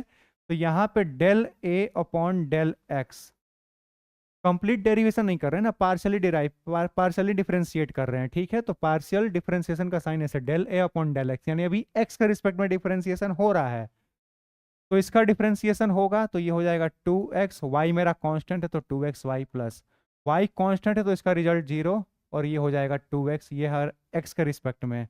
अब del a upon del y कर दीजिए भैया, तो x² मेरा constant, del y upon del y खत्म, यानी वो 1 प्लस ये हो जाएगा 2y और वो हो जाएगा 0। इसी को बोलते हैं पार्शियल डिफरेंशिएशन, ठीक है। कि जब हमारा कोई एक चीज दो दो चीज पे डिपेंड करे तो पार्शियली डिफरेंशिएट करते हैं। एक बार x के रिस्पेक्ट में करेंगे तो y को एज ए कांस्टेंट ट्रीट करना है, एक बार y के रिस्पेक्ट में करेंगे तो x को एज ए कांस्टेंट ट्रीट करना है। आई होप डिफरेंशिएशन भी खत्म है लगभग। डिफरेंशिएशन खत्म। एप्लीकेशंस ऑफ डिफरेंशिएशन में क्या क्या पढ़ा था? वही पोजीशन दिया हुआ है तो वेलोसिटी वगैरह निकालना, ये सब चीजें पढ़ी थी। कॉन्सेप्ट ऑफ मैक्सिमा और मिनिमा पढ़ा था, कॉन्सेप्ट ऑफ मैक्सिमा और मिनिमा पढ़ा था, ठीक है। ये मेरा वाई एक्सिस है, ये एक्स एक्सिस है, ठीक है। तो एक्स की कोई एक ऐसी वैल्यू होगी जहां पे वाई मेरा मैक्सिमम होगा, मान लीजिए वो x1 है। एक्स की कोई ऐसी वैल्यू होगी जहां पे वाई मेरा मिनिमम होगा, कॉमन सेंस की बात है, ग्राफ देख के भी समझ में आ रहा है। ये मान लीजिए x2 है, ठीक है। तो हमें वो x1 और x2 की वैल्यू निकालना है कि कहाँ पे y मैक्सिमम है और कहाँ पे मिनिमम है, ठीक है। तो ये मैक्सिमम वाला पॉइंट हो या मिनिमम वाला पॉइंट हो, यहाँ का स्लोप अगर आप देखेंगे, स्लोप यानी अगर आप dy अपॉन dx देखेंगे तो 0 आएगा दोनों पॉइंट पे। किसी को कोई दिक्कत? कोई दिक्कत नहीं, dy अपॉन dx हमारा 0 आएगा, आना भी चाहिए, ठीक है। हॉरिजॉन्टल है ना यहाँ पे एकदम। अब 0 तो आता है मैक्सिमा और मिनिमा दोनों पे, तो वो मैक्सिमा का पॉइंट है या मिनिमा का पॉइंट है ये कैसे पता चलेगा? एक बार और डिफरेंशिएट करते हैं। मैक्सिमा के केस में और मिनिमा के केस में एकमात्र जो अंतर है वो है डबल डिफरेंशिएशन का। dy अपॉन डी एक्स यहां भी 0 होगा, यहां भी 0 ही होता है। यहां पे डबल डिफरेंशिएशन आपको जो आएगा वो नेगेटिव आता है और यहां पे आता है पॉजिटिव, ठीक है। तो डबल डिफरेंशिएशन करके ही आप बता सकते हैं कि वो पॉइंट मैक्सिमा का था या मिनिमा का था। मैक्सिमा में डबल डिफरेंशिएशन नेगेटिव और मिनिमा में डबल डिफरेंशिएशन पॉजिटिव आता है, ठीक है। ये बातें ध्यान में होनी चाहिए। ये था मैक्सिमा और मिनिमा। अब बात करते हैं इंटीग्रेशन की, ठीक है। जस्ट रिवर्स प्रोसेस है डिफरेंशिएशन का, ठीक है। इंटीग्रेशन में आपको इनडेफिनिट इंटीग्रेशन होता है, एक इनडेफिनिट इंटीग्रेशन, एक होता है डेफिनिट इंटीग्रेशन। डेफिनिट इंटीग्रेशन, ठीक है भैया, एक होता है इनडेफिनिट, एक होता है डेफिनिट, ठीक है।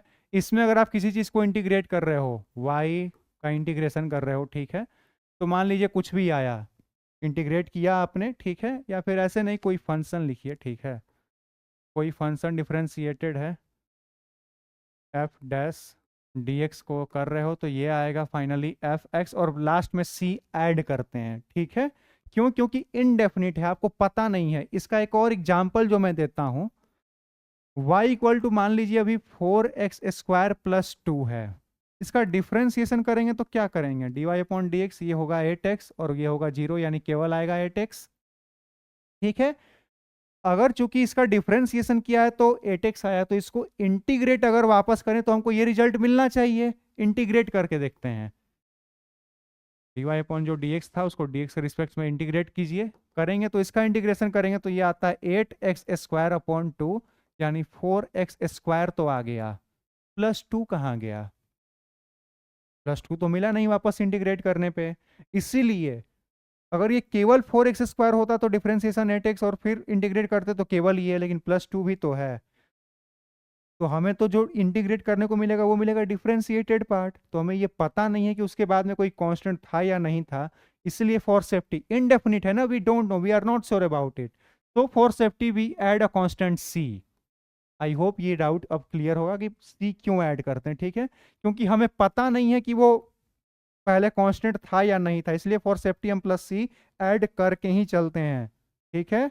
कोई दिक्कत? डेफिनिट में क्या होता है, लिमिट लगा रहता है भैया, आपको पता है कहाँ से कहाँ तक इंटीग्रेट करना है, ठीक है। x1 से लेकर x1 इक्वल टू ए से x2 इक्वल टू बी तक इंटीग्रेट करना है, तो ये मान लीजिए एफ एक्स आया, तो इसको a से b करना है, यानी आपको ये करना है, ठीक है। यही होता है इनडेफिनिट और डेफिनिट इंटीग्रेशन। इनडेफिनिट में आपको पता नहीं होता लिमिट वगैरह, डेफिनिट में आपको पता होता है कि क्या रूल्स वगैरह हैं, ठीक है। अब इनके रूल्स देख लीजिए इंटीग्रेशन करने के। y equal to x to the power n हो कोई, y equals to x to the power n हो, यहाँ पे n नॉट इक्वल टू -1 अभी लेके चल रहे हैं, ठीक है।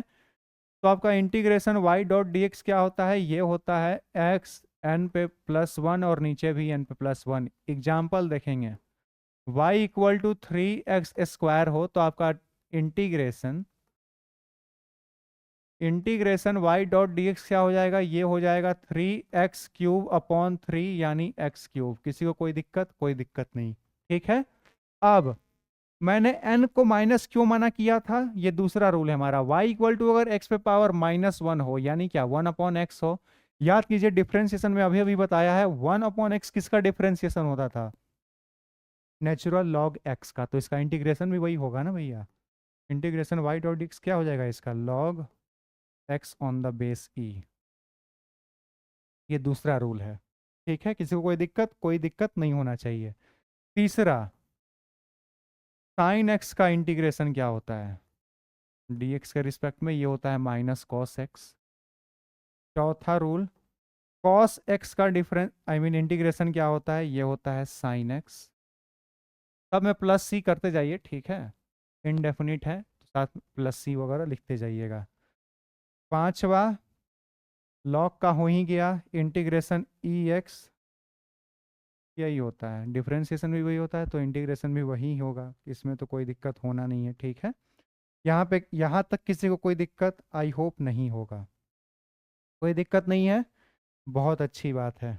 चलिए आगे बढ़ें, इंटीग्रेशन भी मेरे ख्याल से लगभग ख़त्म ही हो गया है, ठीक है। बाकी सम रूल वगैरह तो पता ही भैया, सम है ना, वो कोई रूल वगैरह होता नहीं है। y equal to 4x² plus 3x plus 2, है ना, इसका इंटीग्रेशन करना है, सबको बारी बारी से इंटीग्रेट कर दीजिए। ये आएगा 4x³ अपॉन 3, ये आएगा 3x² अपॉन 2, ये आएगा +2x, ठीक है। सबको बारी बारी से इंटीग्रेट करेंगे और फिर लास्ट में ऐड कर देंगे। एक और छोटी सी बात, इंटीग्रेशन dx होता है x, इंटीग्रेशन डी टी होता है टी, इंटीग्रेशन डी ए होगा ए, है ना। डी एक्स मतलब क्या, इनफाइनेटली स्मॉल एक्स, उसको इंटीग्रेट कर देंगे तो एक्स ही तो मिलना है। ठीक है, तो ये सब छोटी छोटी बातें तो पता ही रहती हैं लोगों को, लोग भूल जाते हैं, इसलिए मैंने यहाँ पे रिकॉल करा दिया। ठीक है, इसमें भी आते हैं कुछ स्पेशल केस। स्पेशल केस क्या आता है, ध्यान देंगे। स्पेशल केस, स्पेशल केस भैया, ठीक है। y इक्वल टू मान लीजिए ए एक्स प्लस बी पे एक्सपोनेंट कुछ n हो, तो integration y with respect to dx क्या होता है, सेम मेथड जो पावर रूल पढ़ा था, A x plus B power n plus one होगा, और यही चीज नीचे में भी आएगा n प्लस वन। एक्स्ट्रा क्या बात ध्यान में रखनी है, ये n ही है। ठीक है, x का जो कॉफिशियंट होता है a, वो यहाँ पे आता है। ठीक है, तो ये बस छोटा सा एक्स्ट्रा पॉइंट है। ठीक है, ऐसा ही एक और होता है कि y इक्वल टू मान लीजिए लॉग, लॉग क्या, 1 upon A x plus B हो। ठीक है, तो इसका इंटीग्रेशन जो होगा, integration y dot D X, वो होता है log A x plus B on the base E, और डिवाइडेड बाई जो है ना, एक्स का जो कॉफिशियंट है उसको डिवाइड कर देना है। ठीक है, log ax plus b on the base e divided by the coefficient of x, that is a here। तो यहाँ पे ये a से डिवाइड हो जाएगा। ठीक है, तो ये छोटी सी बात। अब इसी को कुछ लोग साइन और कॉस के साथ भी पढ़ लेते हैं। ठीक है, y equal to sine A x plus B आ जाए, क्या करेंगे, कुछ नहीं करेंगे, y sorry integration, integration y dot D x क्या होता है, साइन एक्स का डिफरेंशिएशन क्या होता है, minus cos a x plus b divided by x का कॉफिशियंट ए, खत्म। अगर आपका इंटीग्रेशन यहीं पे लिखते हैं सीधे, cos a x plus B हो, ठीक है, तो ये क्या होगा, प्लस में ही होगा, sign A x plus B और डिवाइडेड बाई ए। किसी को कोई दिक्कत, बस जो x का कॉफिशियंट है ना, जो x का कॉफिशियंट है उससे बस डिवाइड कर देना है फाइनल रिजल्ट को, ये करना मत भूलिएगा। ठीक है, इस तरह के क्वेश्चंस वगैरह आते हैं। ठीक है, काफ़ी है ना, कॉमन भी है इस तरह के क्वेश्चंस, काफ़ी कॉमन नहीं है, कभी कभार आते हैं। ठीक है, तो आई होप यहाँ तक क्लियर होगा, किसी को कोई दिक्कत नहीं होनी चाहिए, ये स्पेशल केसेस वगैरह हैं। ठीक है, एप्लीकेशंस ऑफ इंटीग्रेशन में क्या सीखा था, अगर आपको चेंज इन पोजीशन निकालना है तो वो आ सकता है, चेंज इन वेलोसिटी निकालना है वो आ सकता है, एरिया अंडर द ग्राफ आ सकता है। ठीक है, और लास्ट में average value of a function, average value of a function निकालनी हो तो क्या करते हैं, इंटीग्रेशन ही करते हैं। ठीक है, वाई एवरेज निकालना हो अगर आपको, क्या करते हैं, integration y dot D x कहीं से होगा। ठीक है, मान लीजिए x1 से x2 गए। ठीक है, और नीचे इंटीग्रेशन dx का, कहाँ से लेकर, x1 से लेकर के x2 तक, तो ये क्या हो जाएगा, integration y dot D x x1 से x2 divided by x2 minus x1। ठीक है, dx को इंटीग्रेट किया तो x, और फाइनली जो लिमिट है x2 माइनस x1, तो यहाँ से आप कोई भी फंक्शन, कोई ऐसा फंक्शन जो x पे डिपेंड करता हो, ठीक है, तो उसका एवरेज वैल्यू अगर आपको निकालना हो तो बस उसको इंटीग्रेट कीजिए विथ रिस्पेक्ट टू x, और डिवाइड कर दीजिए x, जहाँ से जहाँ तक इंटीग्रेट किया है वहाँ से x2 माइनस x1 से डिवाइड कर देंगे, और इसके साथ हमारा इंटीग्रेशन होता है खत्म। ठीक है, आगे बढ़ते हैं, इंटीग्रेशन हमारा खत्म। ग्राफ, ग्राफ में क्या क्या पढ़ा था, सबसे पहले पढ़ा था स्ट्रेट लाइन, ध्यान से देखिएगा, सबसे पहले पढ़ा था स्ट्रेट लाइन। इसका इक्वेशन क्या होता है, इसका इक्वेशन होता है y equal to M X plus C, जहाँ पे m क्या बताता है, स्लोप, और c क्या बताता है, इंटरसेप्ट ऑन y एक्सिस। ठीक है, इंटरसेप्ट ऑन y एक्सिस। ठीक है, अगर आपका स्लोप पॉजिटिव है तो ग्राफ कुछ आपका ऐसा दिखेगा, ऐसा, है ना, ऐसा दिखेगा। ठीक है, स्लोप ऐसा दिखेगा आपका ग्राफ ऐसा दिखेगा और आपका स्लोप पॉजिटिव है। ठीक है, अगर आपका स्लोप नेगेटिव है तो ग्राफ कुछ ऐसा दिखेगा, है ना। ठीक है, और एंगल हमेशा पॉजिटिव एक्स एक्सिस से लेते हैं। ठीक है, पॉजिटिव साइड से ही लेते हैं एंगल। ठीक है, तो कॉमन सेंस की बात है, आपका ये स्लोप नेगेटिव है, यहाँ पे स्लोप पॉजिटिव है। सी पे भी डिपेंड करता है कि ग्राफ कैसा कैसा दिखेगा, सी अगर आपका पॉजिटिव है तो ग्राफ आपको आई मीन सी अगर आपका पॉजिटिव है, ग्राफ भी पॉजिटिव है, सी अगर आपका पॉजिटिव है तो ये दो कंडीशंस हैं, ठीक है, ऐसे कट करने के लिए, है ना, ये ग्राफ ऊपर कट कर रहा है सी को। सी अगर आपका नेगेटिव हो गया तो ग्राफ कुछ ऐसे कट कर सकता है, ठीक है, ये सब कुछ कुछ पॉसिबिलिटीज हैं। सी अगर आपका जीरो है तो ग्राफ आपका ओरिजिन से पास करेगा, ठीक है, कैसे भी पास कर सकता है, ठीक है। और सी अगर आपका कुछ है ही नहीं, सी कांस्टेंट हो जाए, ठीक है, वाई इक्वल टू केवल 4 कर दें हम, y इक्वल टू केवल 4 कर दें तो ग्राफ कैसा होगा, x की वैल्यू कुछ भी हो, y की वैल्यू अगर ये 4 है तो ग्राफ मेरा यहीं से जाएगा, y इक्वल टू 4, ठीक है। तो ये सब चीज़ें कॉमन सेंस की बातें थी। आपको ओवरऑल स्ट्रेट लाइन की इक्वेशंस पता होनी चाहिए। स्ट्रेट लाइन का इक्वेशन क्या होता है, एम एक्स प्लस सी, जहाँ पे एम क्या बताता है स्लोप, सी क्या बताता है इंटरसेप्ट ऑफ वाई एक्सेस, ठीक है। स्ट्रेट लाइन क्लियर, इसका स्लोप हमेशा कांस्टेंट होता है, स्ट्रेट लाइन का स्लोप हमेशा कांस्टेंट होता है, ये बात ध्यान में रखिएगा। नेक्स्ट पढ़ा था पाराबोला, इसका इक्वेशन क्या होता है, इसका इक्वेशन होता है y equals to k x square, y equal to k x square. और इस के एक्स स्क्वायर वहां पे भी अगर के आपका पॉजिटिव है तो ग्राफ कुछ वैसा ही होगा, के जैसा पॉजिटिव हो नेगेटिव हो। इसमें जो नोट करने योग्य बात थी, जो नोट में ध्यान रखना है, जिसकी पावर कम होती है, जिसकी पावर कम होती है, ग्राफ उसकी तरफ होता है। कहने का मतलब है y equal to k x square है तो y की पावर कम है अभी, है ना, ये होता है मेरा एक्स एक्सिस, ये होता है y axis. y equal to k x square में पावर किसका कम है, y का कम है, ठीक है।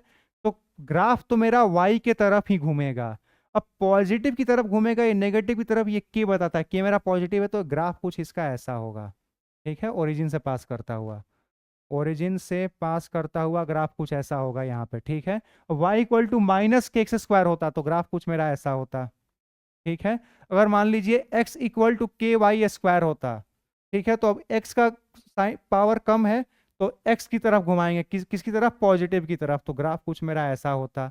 मान लीजिए x इक्वल टू माइनस के वाई स्क्वायर होता तो ग्राफ मेरा कुछ ऐसा होता, ठीक है। किसी को कोई दिक्कत, कोई दिक्कत नहीं होनी चाहिए भैया, ठीक है। ये था मेरा पाराबोला का कॉन्सेप्ट, ठीक है।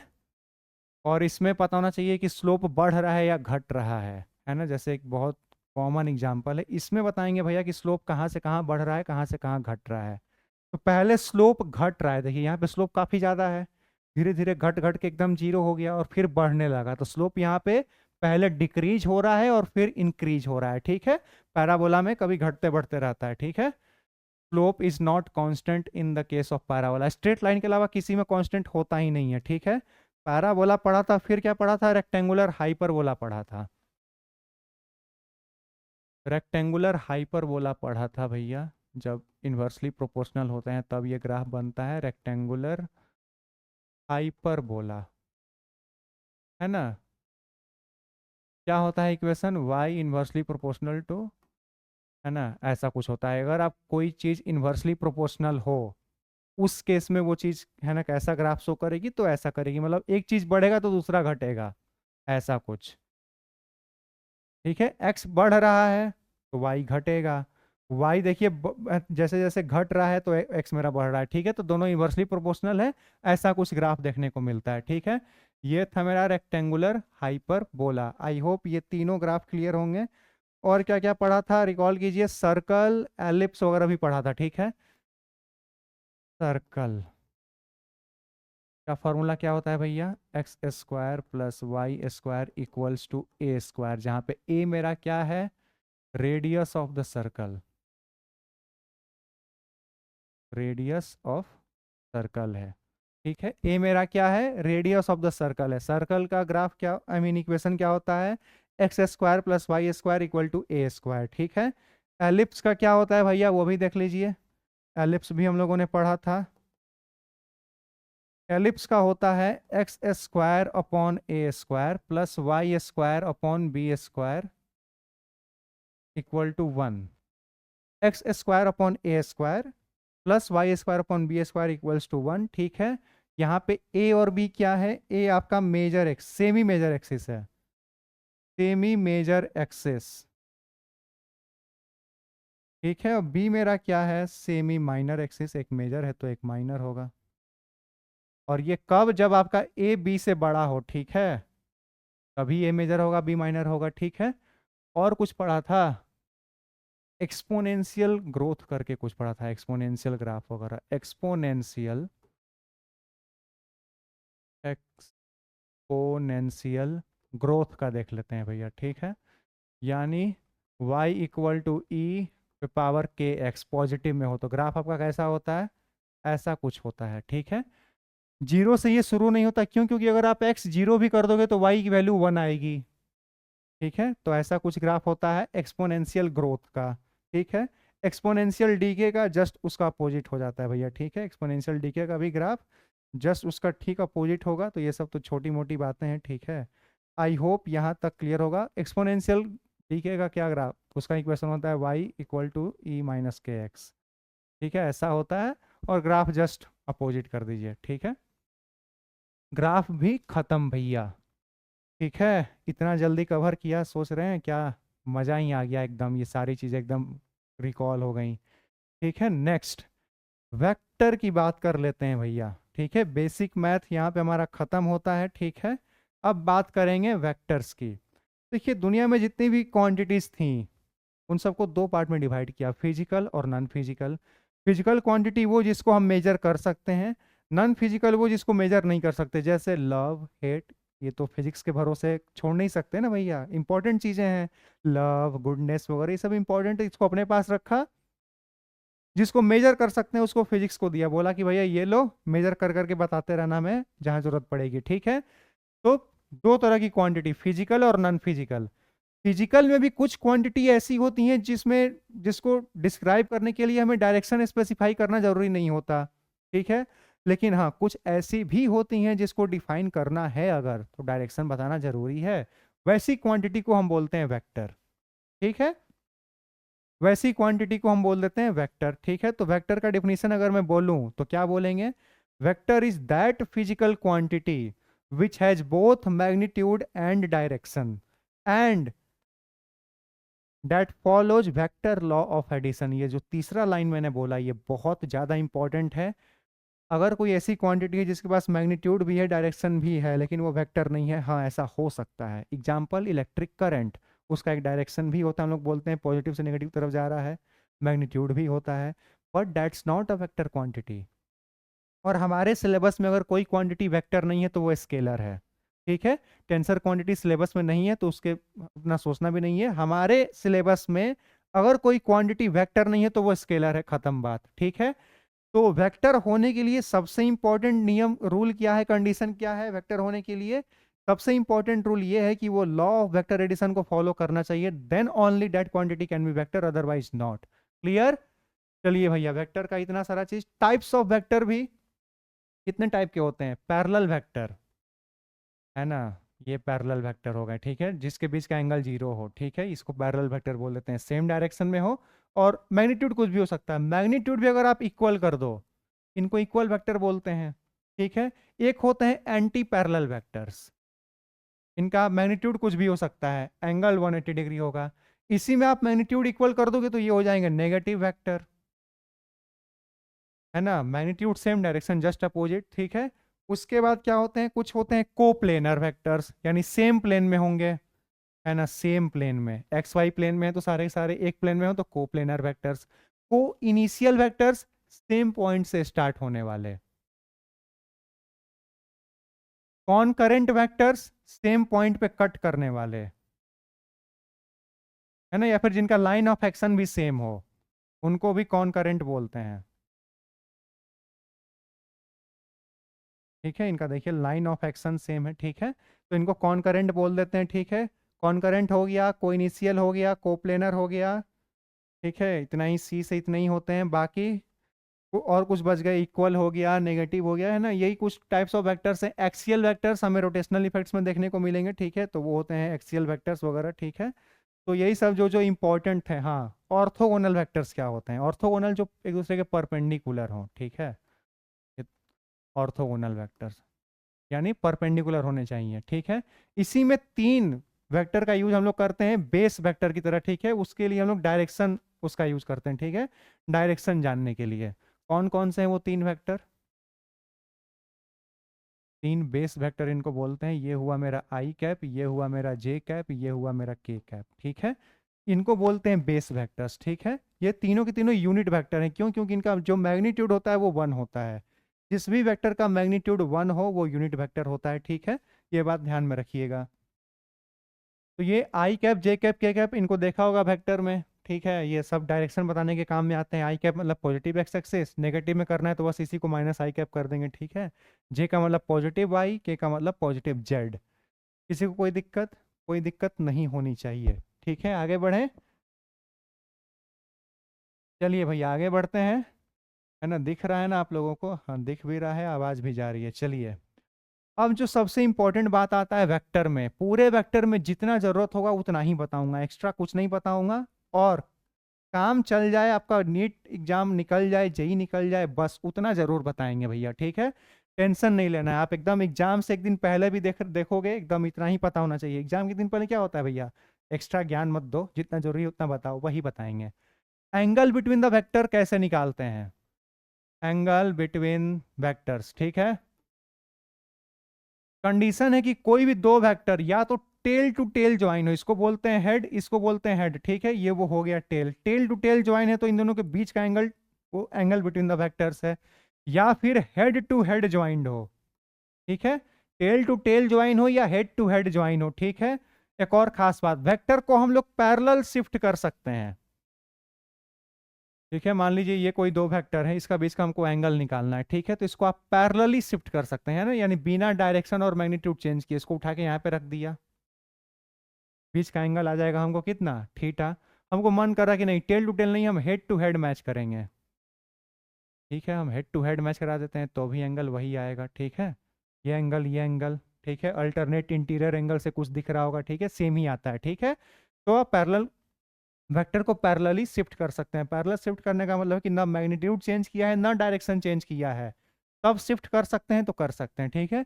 रोटेट भी कर सकते हैं, अगर आपका मल्टीपल, अगर आपका रोटेट करने का जो मल्टीपल है वो है ना 2 पाई के रेंज में है, ठीक है। 360 डिग्री, तो 360 डिग्री घुमा के वही वहीं तो आ गया, तो चेंज हुआ नहीं, ठीक है। तो कहने सुनने की बातें हैं वो। एंगल बिटवीन द वेक्टर्स क्या होता है, अगर वेक्टर आपका या तो टेल टू टेल ज्वाइंट हो या हेड टू हेड ज्वाइंट हो, तभी उन दोनों के बीच का जो छोटा वाला एंगल होगा वो एंगल बिटवीन द वेक्टर्स होगा। यानी अगर अगर है ना कोई 2 वेक्टर ऐसे हैं, ठीक है, तो ये नहीं कि ये वाला एंगल ले लिया, ये बड़ा हो गया ना भैया, हमें ये वाला एंगल चाहिए, ठीक है। टेल टू टेल तो ये भी है नहीं। आपका जो एंगल बिटवीन द वेक्टर यानी जो थीटा है वो 0 डिग्री से बड़ा या बराबर हो सकता है और 180 डिग्री से छोटा या उसके बराबर हो सकता है, ठीक है। ये बात ध्यान में रखिएगा, एंगल बिटवीन द वेक्टर्स में इतना ही पता होना चाहिए, ठीक है। ये था angle between the vectors. Next बात करते हैं रिजोल्यूशन ऑफ वेक्टर, आपको पता होना चाहिए। इसी को कंपोनेंट करना बोलते हैं, ठीक है, वेक्टर को तोड़ना, ठीक है भैया, ध्यान देंगे। ये कोई वेक्टर है मेरा ए, ठीक है, ये मेरा एक्स एक्सिस, ये मेरा वाई एक्सिस, इसके साथ एंगल मेरा थीटा दिया हुआ है, ठीक है। नेक्स्ट ध्यान देंगे। अब इस वेक्टर को मैं चाहता हूं कि नहीं इसका एक्स के अलोंग कुछ कंपोनेंट ले लूं, वाई के अलोंग कुछ कंपोनेंट ले लूं। तो एक्स के अलोंग जो कंपोनेंट आता है वो आता है ए एक्स, अभी नाम दे दिया, ठीक है। और वाई के अलोंग जो आता है वो ए वाई आता है। ए एक्स मेरा आएगा ए कॉस थीटा, ए वाई मेरा आएगा ए साइन थीटा। याद करने का तरीका, जिसके साथ एंगल दिया हुआ है जिस एक्सिस के साथ, उसी के अलोंग लेंगे तो कॉस, और उसके परपेंडिकुलर वाले पे लेंगे तो साइन। किसी को कोई दिक्कत? कोई दिक्कत नहीं। यहाँ से टेन थीटा क्या दिख रहा है आप लोगों को? ए वाई अपॉन एक्स दिख रहा है, दिखना भी चाहिए, ठीक है, टेन थीटा। और कुछ बच गया इसमें आपका मैग्नीट्यूड, ए वेक्टर का मैग्नीट्यूड अंडर रूट, भैया पाइथागोरस थ्योरम कॉमन सेंस की बात है, अंडर रूट ए एक्स का स्क्वायर प्लस ए वाई का स्क्वायर। किसी को कोई दिक्कत? रिजोल्यूशन ऑफ वेक्टर में इतना ही पता होना चाहिए, ठीक है। तोड़ना, एक्स कंपोनेंट किया ए कॉस थीटा, वाई कंपोनेंट किया ए साइन थीटा, ठीक है। ऐसे भी समझिए ना, अगर आप मैं यहाँ पे इसका इधर कंपोनेंट लूँ, ये वाला, ये मेरा ए कॉस थीटा ही आएगा। कॉस थीटा क्या होता है, अगर मैं इस ट्रायंगल की बात करूं, कॉस थीटा क्या होता है मेरा, बी अपॉन एच। बी मेरा ए एक्स है, एच मेरा क्या है, ए है। तो देखिए ना भैया, ए एक्स क्या आया, ए कॉस थीटा ही तो आया, वही तो लिखा हुआ है। ठीक है, आई होप क्लियर है। और ये इसी को मैं अगर 3D में ले जाऊं, रिजोल्यूशन इन 3D देख लीजिए, रिजोल्यूशन इन 3D देख लेते हैं। ठीक है, ये मेरा वेक्टर ए है।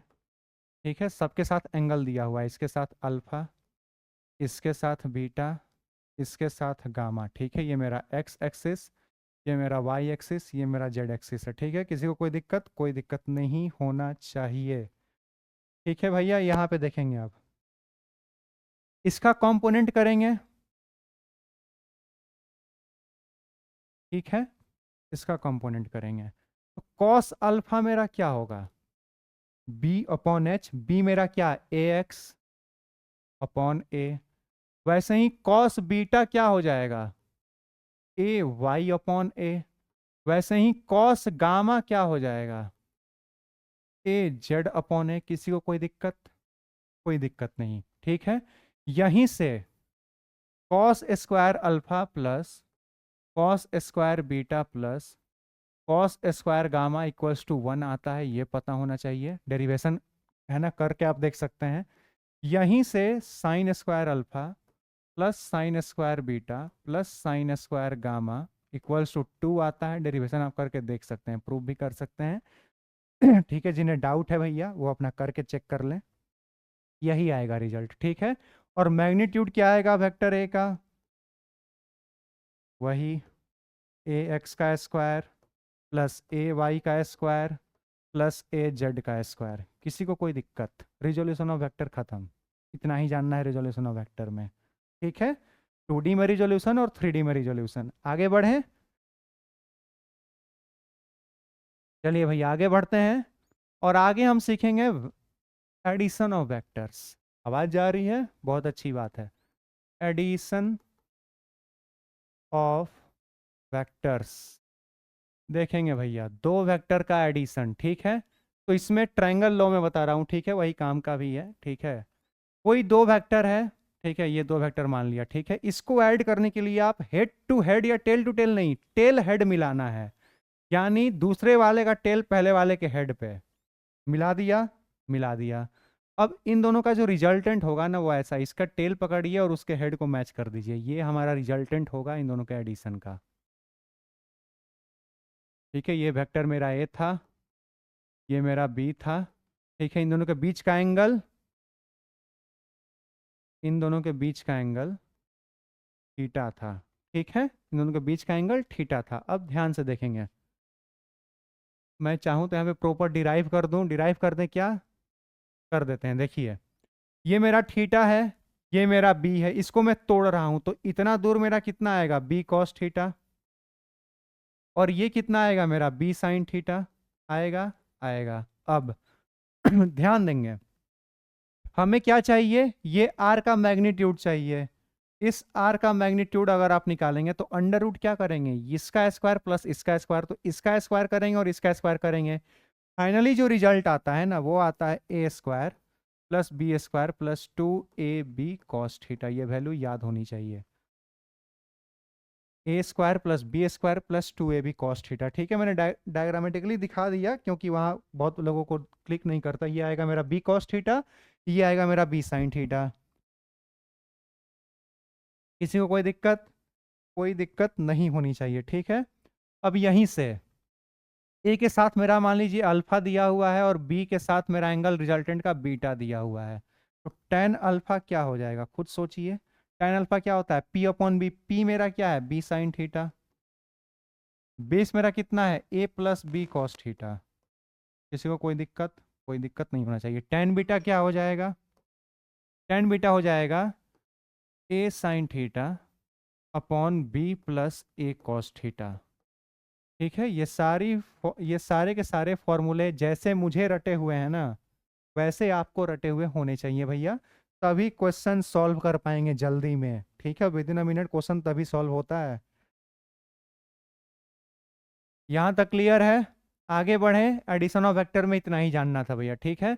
और हाँ, बाकी एक पॉलीगॉन लॉ है, वो दो से ज़्यादा वेक्टर को ऐड करने के लिए है। क्या है वो देख लीजिए। मान लीजिए एक वेक्टर ये रहा, दूसरा ये रहा, तीसरा ये रहा, चौथा ये रहा। क्या करना है, सबको पकड़ पकड़ के ऐड करते जाना है। हेड टू टेल मिलाइए, मिला दिया।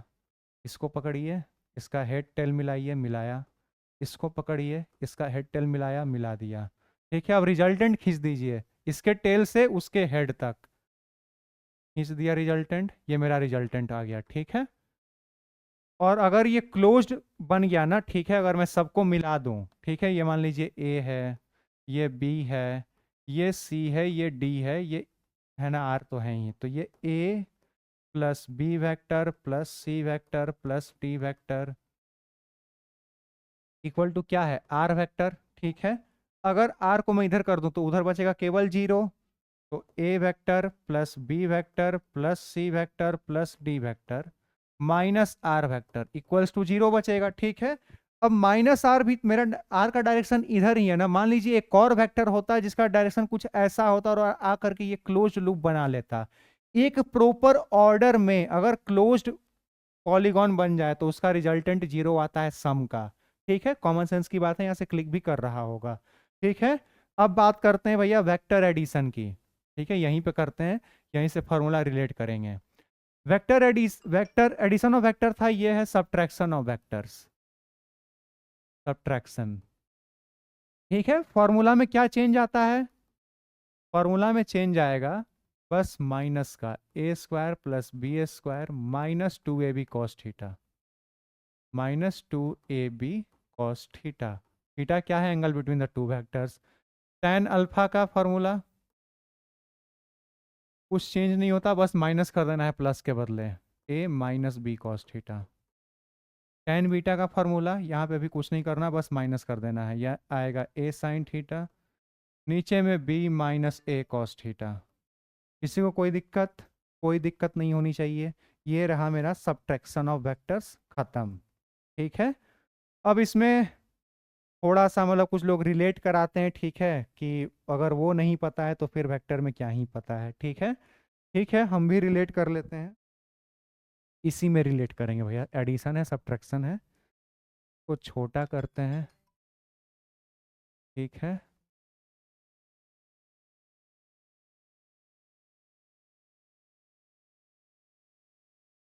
कॉल एक्सटेंड, हेलो, आवाज़ जा रही है? अरे वो एक्चुअली है ना, इम्पोर्टेंट कॉल था। इम्पोर्टेंट कॉल मतलब आई मीन पापा का कॉल था, ठीक है, तो अटेंड करना ज़रूरी था। खैर, चलिए आगे बढ़ते हैं भैया। क्या करने जा रहे थे हम? हाँ, एक स्टडी करने जा रहे थे एडिशन ऑफ वेक्टर की और सब्ट्रैक्शन ऑफ वेक्टर की। छोड़ो यार, नेक्स्ट स्लाइड लेते हैं, ठीक है। आवाज़ जा रही है, वीडियो भी दिख रहा है, अच्छी बात है भैया, ध्यान से देखेंगे। एडिशन ऑफ वेक्टर्स, एडिशन, ठीक है। यहाँ पे पढ़ेंगे सब्ट्रैक्शन। बस एक रिलेटिव स्टडी कर लेते हैं, ठीक है, ताकि हमें एक पिक्चर जो हो है एक्चुअल में एडिशन और सब्ट्रैक्शन का, वो क्या है वो हमें पता होना चाहिए, ठीक है। ये कंडीशन तब है व्हेन इफ दो वेक्टर्स का मैग्नीट्यूड बराबर हो, ठीक है। If magnitude of vector a should be equal to magnitude of vector b, अगर ये बराबर है तभी ये सारे लॉ वगैरह जो भी फॉर्मूला निकलेंगे इसके बाद वो लगेंगे, ठीक है। ये बात ध्यान में रखिएगा। चलिए भैया आगे देखते हैं। अगर ऐसा है तो मेरा रिजल्टेंट का जो फॉर्मूला आता है under root a square plus B square plus two A B cos theta आता है, ठीक है। उसको फिर जब आप ऐसे सॉल्व कीजिएगा, बी को भी ए कर दीजिएगा, ठीक है, तो फाइनली बनेगा, है ना, वन प्लस कॉस थीटा वगैरह। तो फाइनली जो आपका फॉर्मूला बन के आता है वो आता है two a cos theta by two. ये फॉर्मूला फाइनली बन के आता है in the case of addition, two a cos theta by two. ये फॉर्मूला याद रखिएगा, ठीक है। आया कैसे, उसी फॉर्मूले से आया है, under root a square plus B square plus two A B cos theta होता है ना भैया। तो बी स्क्वायर को बी स्क्वायर कर दिया, यहाँ भी कर दिया, तो फाइनली जब जोड़ घटाव करेंगे, ट्रिग्नोमेट्री आइडेंटिटी लगाएंगे, तो फाइनली ये फॉर्मूला निकल के आएगा, ठीक है। फाइनली ये पता होना चाहिए बस, ठीक है। इधर क्या होता है रिजल्टेंट, डिफरेंस लिख देते हैं अभी, ठीक है, डिफरेंस। डी मेरा क्या आता है, 2a साइन 2 थीटा, साइन थीटा बाई 2 आता है, ठीक है। बस ये पता होना चाहिए, ठीक है। ये दो फॉर्मूले, 2a कॉस थीटा बाई 2 और डिफरेंस के केस में 2a साइन थीटा बाई 2। अब बस यहीं पे स्टडी कर लेते हैं। अगर आपका थीटा और यहाँ पे तब रिजल्ट, थीटा अगर आपका 0 डिग्री है, 60 डिग्री है, 120 डिग्री है, फिर 180 डिग्री है, इतने ही पे 90 डिग्री भी है, एक छूट गया, 60 डिग्री, 90 डिग्री, 120 डिग्री और फिर 180 डिग्री पे, ठीक है। अगेन यहाँ पे भी थीटा अगर मेरा इतना हो तो फिर डी कितना होगा, कितना कितना, 0 degree, 60 degree, 90 degree, 120 degree, 180 degree. Common sense लगाएंगे भैया, ठीक है। और है ना, बराबर थोड़ी होगा, इतना पे इतना वैल्यू, ठीक है, तो उसको एरो से दिखाएंगे, ठीक है, ध्यान देंगे। यहाँ पे कॉस थीटा बाई 2 है, कॉस अगर यहाँ पे 0 में लिखूं तो रिजल्ट कितना 2 है। कॉस 60 में लिखूं, कॉस 60 तो ये कॉस 30 की वैल्यू √3/2, तो 2 से 2 कैंसिल, तो √3 है। किसी को कोई दिक्कत, अगर मैं 90 लिखूं तो ये 1/√2, तो फाइनली √2 है। अगर मैं 120 लिखूं, 120 लिखूंगा तो 60 हो जाएगा यहाँ पे थीटा की, आई मीन 120/2 तो 60, 1/2 तो ये केवल ए, और यहाँ पे 180 का वैल्यू तो ये 0, तो ओवरऑल वैल्यू 0, ठीक है। एडिशन के केस में भैया ये वैल्यू आएगी, क्या क्या, सबसे पहले 2a, फिर √3 है, फिर ये, ठीक है। ध्यान से देखिएगा तो 120 डिग्री पे रिजल्टेंट उतना ही है जितना ये थे। 120 डिग्री पे दो वेक्टर अगर हैं, दोनों का मैग्नीट्यूड सेम है, तो उनका रिजल्टेंट भी इन दोनों से 120 डिग्री पे आता है और मैग्नीट्यूड सेम आता है, ठीक है। इसमें जस्ट अपोजिट कर दीजिए, यहाँ पे 0, यहाँ पे a, यहाँ पे √2 है, यहाँ पे √3 है और यहाँ पे 2 है, जस्ट रिवर्स। कॉमन सेंस की बात है भैया, 0 डिग्री पे पुट करेंगे वैल्यू, साइन 0 की वैल्यू 0 होती है तो 0 ही आएगा, ठीक है। आप एंगल वाइज देखें या ऐसे देखें, तो ये था ओवरऑल कहानी, और यहाँ पे 60 डिग्री पे मैग्नीट्यूड सेम आता है। किसी को कोई दिक्कत, वेक्टर एडिशन और वेक्टर सब्ट्रैक्शन खत्म, इतना ही जानना था इसमें, ठीक है। आगे एक छोटा सा कॉन्सेप्ट और आता है, लैमीज थ्योरम करके, यहीं पे बता देते हैं। लैमीज थ्योरम, लैमीज थ्योरम क्या होता है भैया, ध्यान से देखेंगे। मान लीजिए कोई तीन वेक्टर है ऐसे, ये ए, ये बी और ये सी, ठीक है। ये मेरा हुआ अल्फा, ये मेरा हुआ बीटा, ये मेरा हुआ गामा, ठीक है। If a vector plus B vector plus C vector 0 है, then a upon sine alpha equal to होगा बी अपॉन साइन बीटा के, इक्वल टू होगा सी अपॉन साइन गामा के। यही होता है लैमीज थ्योरम। ये न्यूटन्स लॉ ऑफ मोशन में काम आता है, ठीक है। न्यूटन्स लॉ ऑफ मोशन में ये सब फॉर्मूले काम आते हैं, ठीक है। हालांकि वहाँ पे भी हम लोग कंपोनेंट ऑफ द वेक्टर निकालते हैं, काम चल जाता है, ठीक है। तो आई होप वेक्टर का एडिशन और सब्ट्रैक्शन पता चल गया होगा, क्या क्या आपको पता होना चाहिए, जो एकदम मोस्ट इंपॉर्टेंट है, इसके बिना काम चल नहीं सकता, उतना ही बताऊंगा भैया, ठीक है। नेक्स्ट देखेंगे, अब आता है क्रॉस प्रोडक्ट और फिर फाइनली डॉट, सॉरी पहले डॉट प्रोडक्ट, ये आसान है थोड़ा। क्रॉस प्रोडक्ट, अरे सॉरी डॉट प्रोडक्ट, यहाँ पढ़ेंगे क्रॉस प्रोडक्ट और उसके बाद ये लेक्चर खत्म, है ना। कितना जल्दी खत्म किया, समझ रहे हो। चलिए भैया देखेंगे, डॉट प्रोडक्ट क्या होता है, इसी को बोलते हैं स्केलर प्रोडक्ट। स्केलर प्रोडक्ट क्यों, क्योंकि इन दोनों का रिजल्ट एक स्केलर आता है। इसको बोलते हैं वेक्टर प्रोडक्ट, क्यों, क्योंकि इन दोनों का रिजल्ट एक वेक्टर आता है, ठीक है। कॉमन सेंस की बातें हैं। डॉट प्रोडक्ट में भैया कोई भी वेक्टर, कोई भी दो वेक्टर का डॉट प्रोडक्ट करते हैं, ये फॉर्मूला आता है, मैग्नीट्यूड अगर आपको निकालना हो, मैग्नीट्यूड का इसका, तो ए बी कॉस थीटा, ठीक है। ए डॉट बी क्या होता है, A vector dot B vector, A B cos theta होता है। किसी को कोई दिक्कत, इसमें कोई दिक्कत नहीं होनी चाहिए, फॉर्मूला है सीधा बना बना है। थीटा क्या है, एंगल बिटवीन द वेक्टर्स, ठीक है। अब अगर ये कार्टेशियन फॉर्म में हो, if a vector equal to a x i cap plus a y j cap plus a z k cap दिया हुआ हो, प्लस बी भी कुछ इसी के फॉर्म में दिया हुआ हो, यानी बी एक्स आई कैप दिया हो plus B Y j cap दिया हो plus B Z k cap दिया हो, ठीक है। उस केस में ए डॉट बी क्या होगा, ए वेक्टर डॉट बी वेक्टर क्या होगा, ध्यान से देखेंगे। ए बी कॉस थीटा होता है, ठीक है, A X into B X. I dot I क्या होगा, यहाँ पे देखेंगे, आई डॉट आई, ये दोनों यूनिट वेक्टर है, मैग्नीट्यूड 1 है, ठीक है, बेस वेक्टर्स मैंने सिखाया था, ठीक है, मैग्नीट्यूड तो 1 है, वो छोड़िए। दोनों के बीच का एंगल कितना होगा, 0 डिग्री। कॉस 0 पे वैल्यू क्या होती है 1, तो आई डॉट आई करेंगे तो केवल ए एक्स और बी एक्स बचेगा। आई का जे के साथ कर नहीं सकते क्योंकि 90 डिग्री है, कॉस 90 पे वैल्यू 0 होती है, यानी आई का केवल इसी के साथ करेंगे, बाकी दोनों के साथ 0 आएगा, कॉमन सेंस की बात है। प्लस वाई का केवल इसके साथ, तो यानी ए Y plus a Y B Y plus a Z B Z, बाकी सबके साथ होता नहीं है। और डायरेक्शन इसमें कुछ लेना नहीं है क्योंकि एक स्केलर प्रोडक्ट आएगा, तो ये कार्टेशियन फॉर्म में भी डॉट प्रोडक्ट हो गया। बस डॉट प्रोडक्ट में इतना पता है तो डॉट प्रोडक्ट में कतई कोई दिक्कत नहीं आएगी, गारंटी है भैया इस बात की। हम बाकी अगर आपका दिमाग बढ़िया से चलता हो तो थीटा की अलग अलग वैल्यू पे प्रोडक्ट कैसा होगा उसका लोग एनालिसिस करते हैं, मैंने भी करा रखा है, डिटेल्ड लेक्चर्स अपलोडेड हैं। जिन्हें प्रॉब्लम हो रही है रिकॉल कर पाने में वो वहाँ पे चले जाएं, कोई दिक्कत नहीं है, ठीक है। यहाँ पे देखेंगे भैया क्रॉस प्रोडक्ट में ए वेक्टर क्रॉस बी वेक्टर, यहाँ पे तो बस फॉर्मूला और तरीका मैं रिकॉल करा रहा हूँ, बस आगे क्वेश्चन करेंगे उसमें सारा लगाने आना चाहिए, इसलिए बस रिकॉल करा रहा हूँ, रिवाइज करा रहा हूँ, ठीक है। एग्जाम से एक दिन पहले कोई ये भी देखे ना तो काम चल जाए, उसका नैया पार हो जाए, ठीक है। खैर चलिए, ए क्रॉस बी ये होता है ए बी साइन थीटा, ठीक है।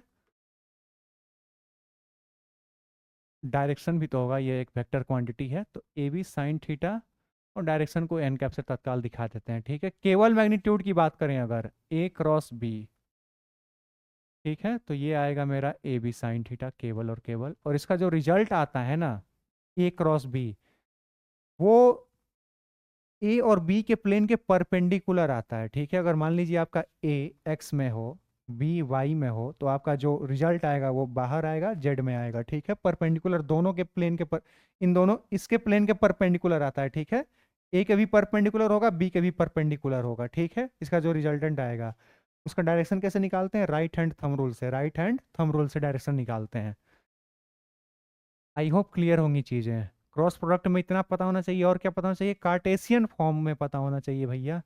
अगेन अगर आपका ए x i cap plus a y j cap plus a z k cap हो, बी आपका B X i cap plus B Y j cap plus B Z k cap हो, तब क्या होगा आपका ए क्रॉस बी, ठीक है। आवाज जा रही है, बहुत अच्छी बात है। देखेंगे क्या होगा हमारा ए क्रॉस बी वेक्टर, ठीक है, vector cross b vector sine theta है, ठीक है। इसका एक तरीका क्या होता है, तरीका यह है कि इधर लिखा आई कैप, इधर लिखा जे कैप, इधर लिखा के कैप, सारे प्लस में है भैया, ठीक है। यहाँ लिखा ए एक्स, यहाँ लिखा ए वाई, यहाँ लिखा ए जेड, यहाँ लिखा बी एक्स, यहाँ लिखा बी वाई, यहाँ लिखा बी जेड, ठीक है। हमें थोड़ा जगह चाहिए नीचे, इसको ऊपर कर देते हैं। स्मार्ट बोर्ड इसीलिए तो लिया था, अरे भैया सेलेक्ट नहीं होता कभी कभी, खैर हो गया। आई कैप है, आई कैप को आई कैप वाले के साथ क्रॉस करने का कोई फायदा नहीं है क्योंकि साइन 0 डिग्री हो जाएगा, वैल्यू 0 हो जाएगी, तो आई कैप के साथ केवल जे और के कैप वाला ही मल्टीप्लाई होगा। तो अगर आई कैप में अगर आपको लिखना है तो इसको काटिए, इन दोनों को मल्टीप्लाई कीजिए, इसके जस्ट अपोजिट। ये ए क्रॉस बी कर रहे हैं तो पहले ए वाला उठाएंगे, ए वाई बी जेड माइनस ए जेड बी वाई, ठीक है। इसको इससे फिर इसको इससे और इसको पहले लिखना है, ठीक है, फिर बाद में और फिर घटा देना है, ठीक है। प्लस जे कैप, प्लस जे कैप हुआ। अब किसको काटेंगे, इसको काटेंगे, इसके बाद कौन सा ये, तो ए जेड को बी एक्स से मल्टीप्लाई करेंगे, ए जेड बी एक्स माइनस ए एक्स बी जेड, प्लस के कैप, के कैप में इसको काटेंगे, अगला ये तो ए एक्स बी वाई माइनस ए वाई बी एक्स, किसी को कोई दिक्कत, ए एक्स बी वाई माइनस ए वाई बी एक्स, ठीक है। कुछ लोग यहाँ पे माइनस जे कर देते हैं, तो बस इसको रिवर्स कर दीजिए, ठीक है, कॉमन सेंस की बातें हैं। तो ये आ गया मेरा ए क्रॉस बी, ठीक है, ये करने आना चाहिए। इसमें मैंने बहुत सारे क्वेश्चंस भी प्रैक्टिस करा रखे हैं, ठीक है, लास्ट ही लेक्चर है वो क्रॉस प्रोडक्ट का। तो आई होप ये सारी बातें क्लियर होंगी, ठीक है। कंप्लीट बेसिक मैथ्स और कंप्लीट वेक्टर मैंने रिकॉल करा दिया है, रिवाइज करा दिया है। इसका जो जस्ट नेक्स्ट लेक्चर है वो केवल हम लोग क्वेश्चन प्रैक्टिस करेंगे, पिछले 10 साल के पीवाईक्यू खोज खोज के लाऊंगा मैं, ठीक है, एकदम अच्छे से पूरे स्पीड में क्वेश्चन प्रैक्टिस करेंगे। जिस स्पीड से मैं करता हुआ दिखूँ ना अगले लेक्चर में, उसी स्पीड से आपको भी करना है, ठीक है। तो प्रैक्टिस कॉन्सेप्ट वगैरह इस तरह से रिकॉल कर लीजिए, बढ़िया से कर लीजिए, ठीक है। टिल देन भैया, थैंक यू, है ना, टेक केयर, और साथ में सी यू सून भैया, जल्द मिलेंगे, ठीक है। जिन्हें लगा कि भैया आज का लेक्चर बहुत फास्ट था, तो वो मेरा स्लो वाला लेक्चर देख लें, ठीक है। एक एक डिटेल लेक्चर्स अपलोडेड हैं, ये तो एकदम फास्ट था ही, है ना, ताकि आपका दिमाग, अगर वो आप सारे लेक्चर देख करके आए या फिर आपको केवल रिकॉल करना था, रिवाइज करना था, मैंने जितनी सारी चीज़ें लिखी, अगर वो सारी आप कनेक्ट कर पाए, trust me, you are very very good student, excellent student, trust me.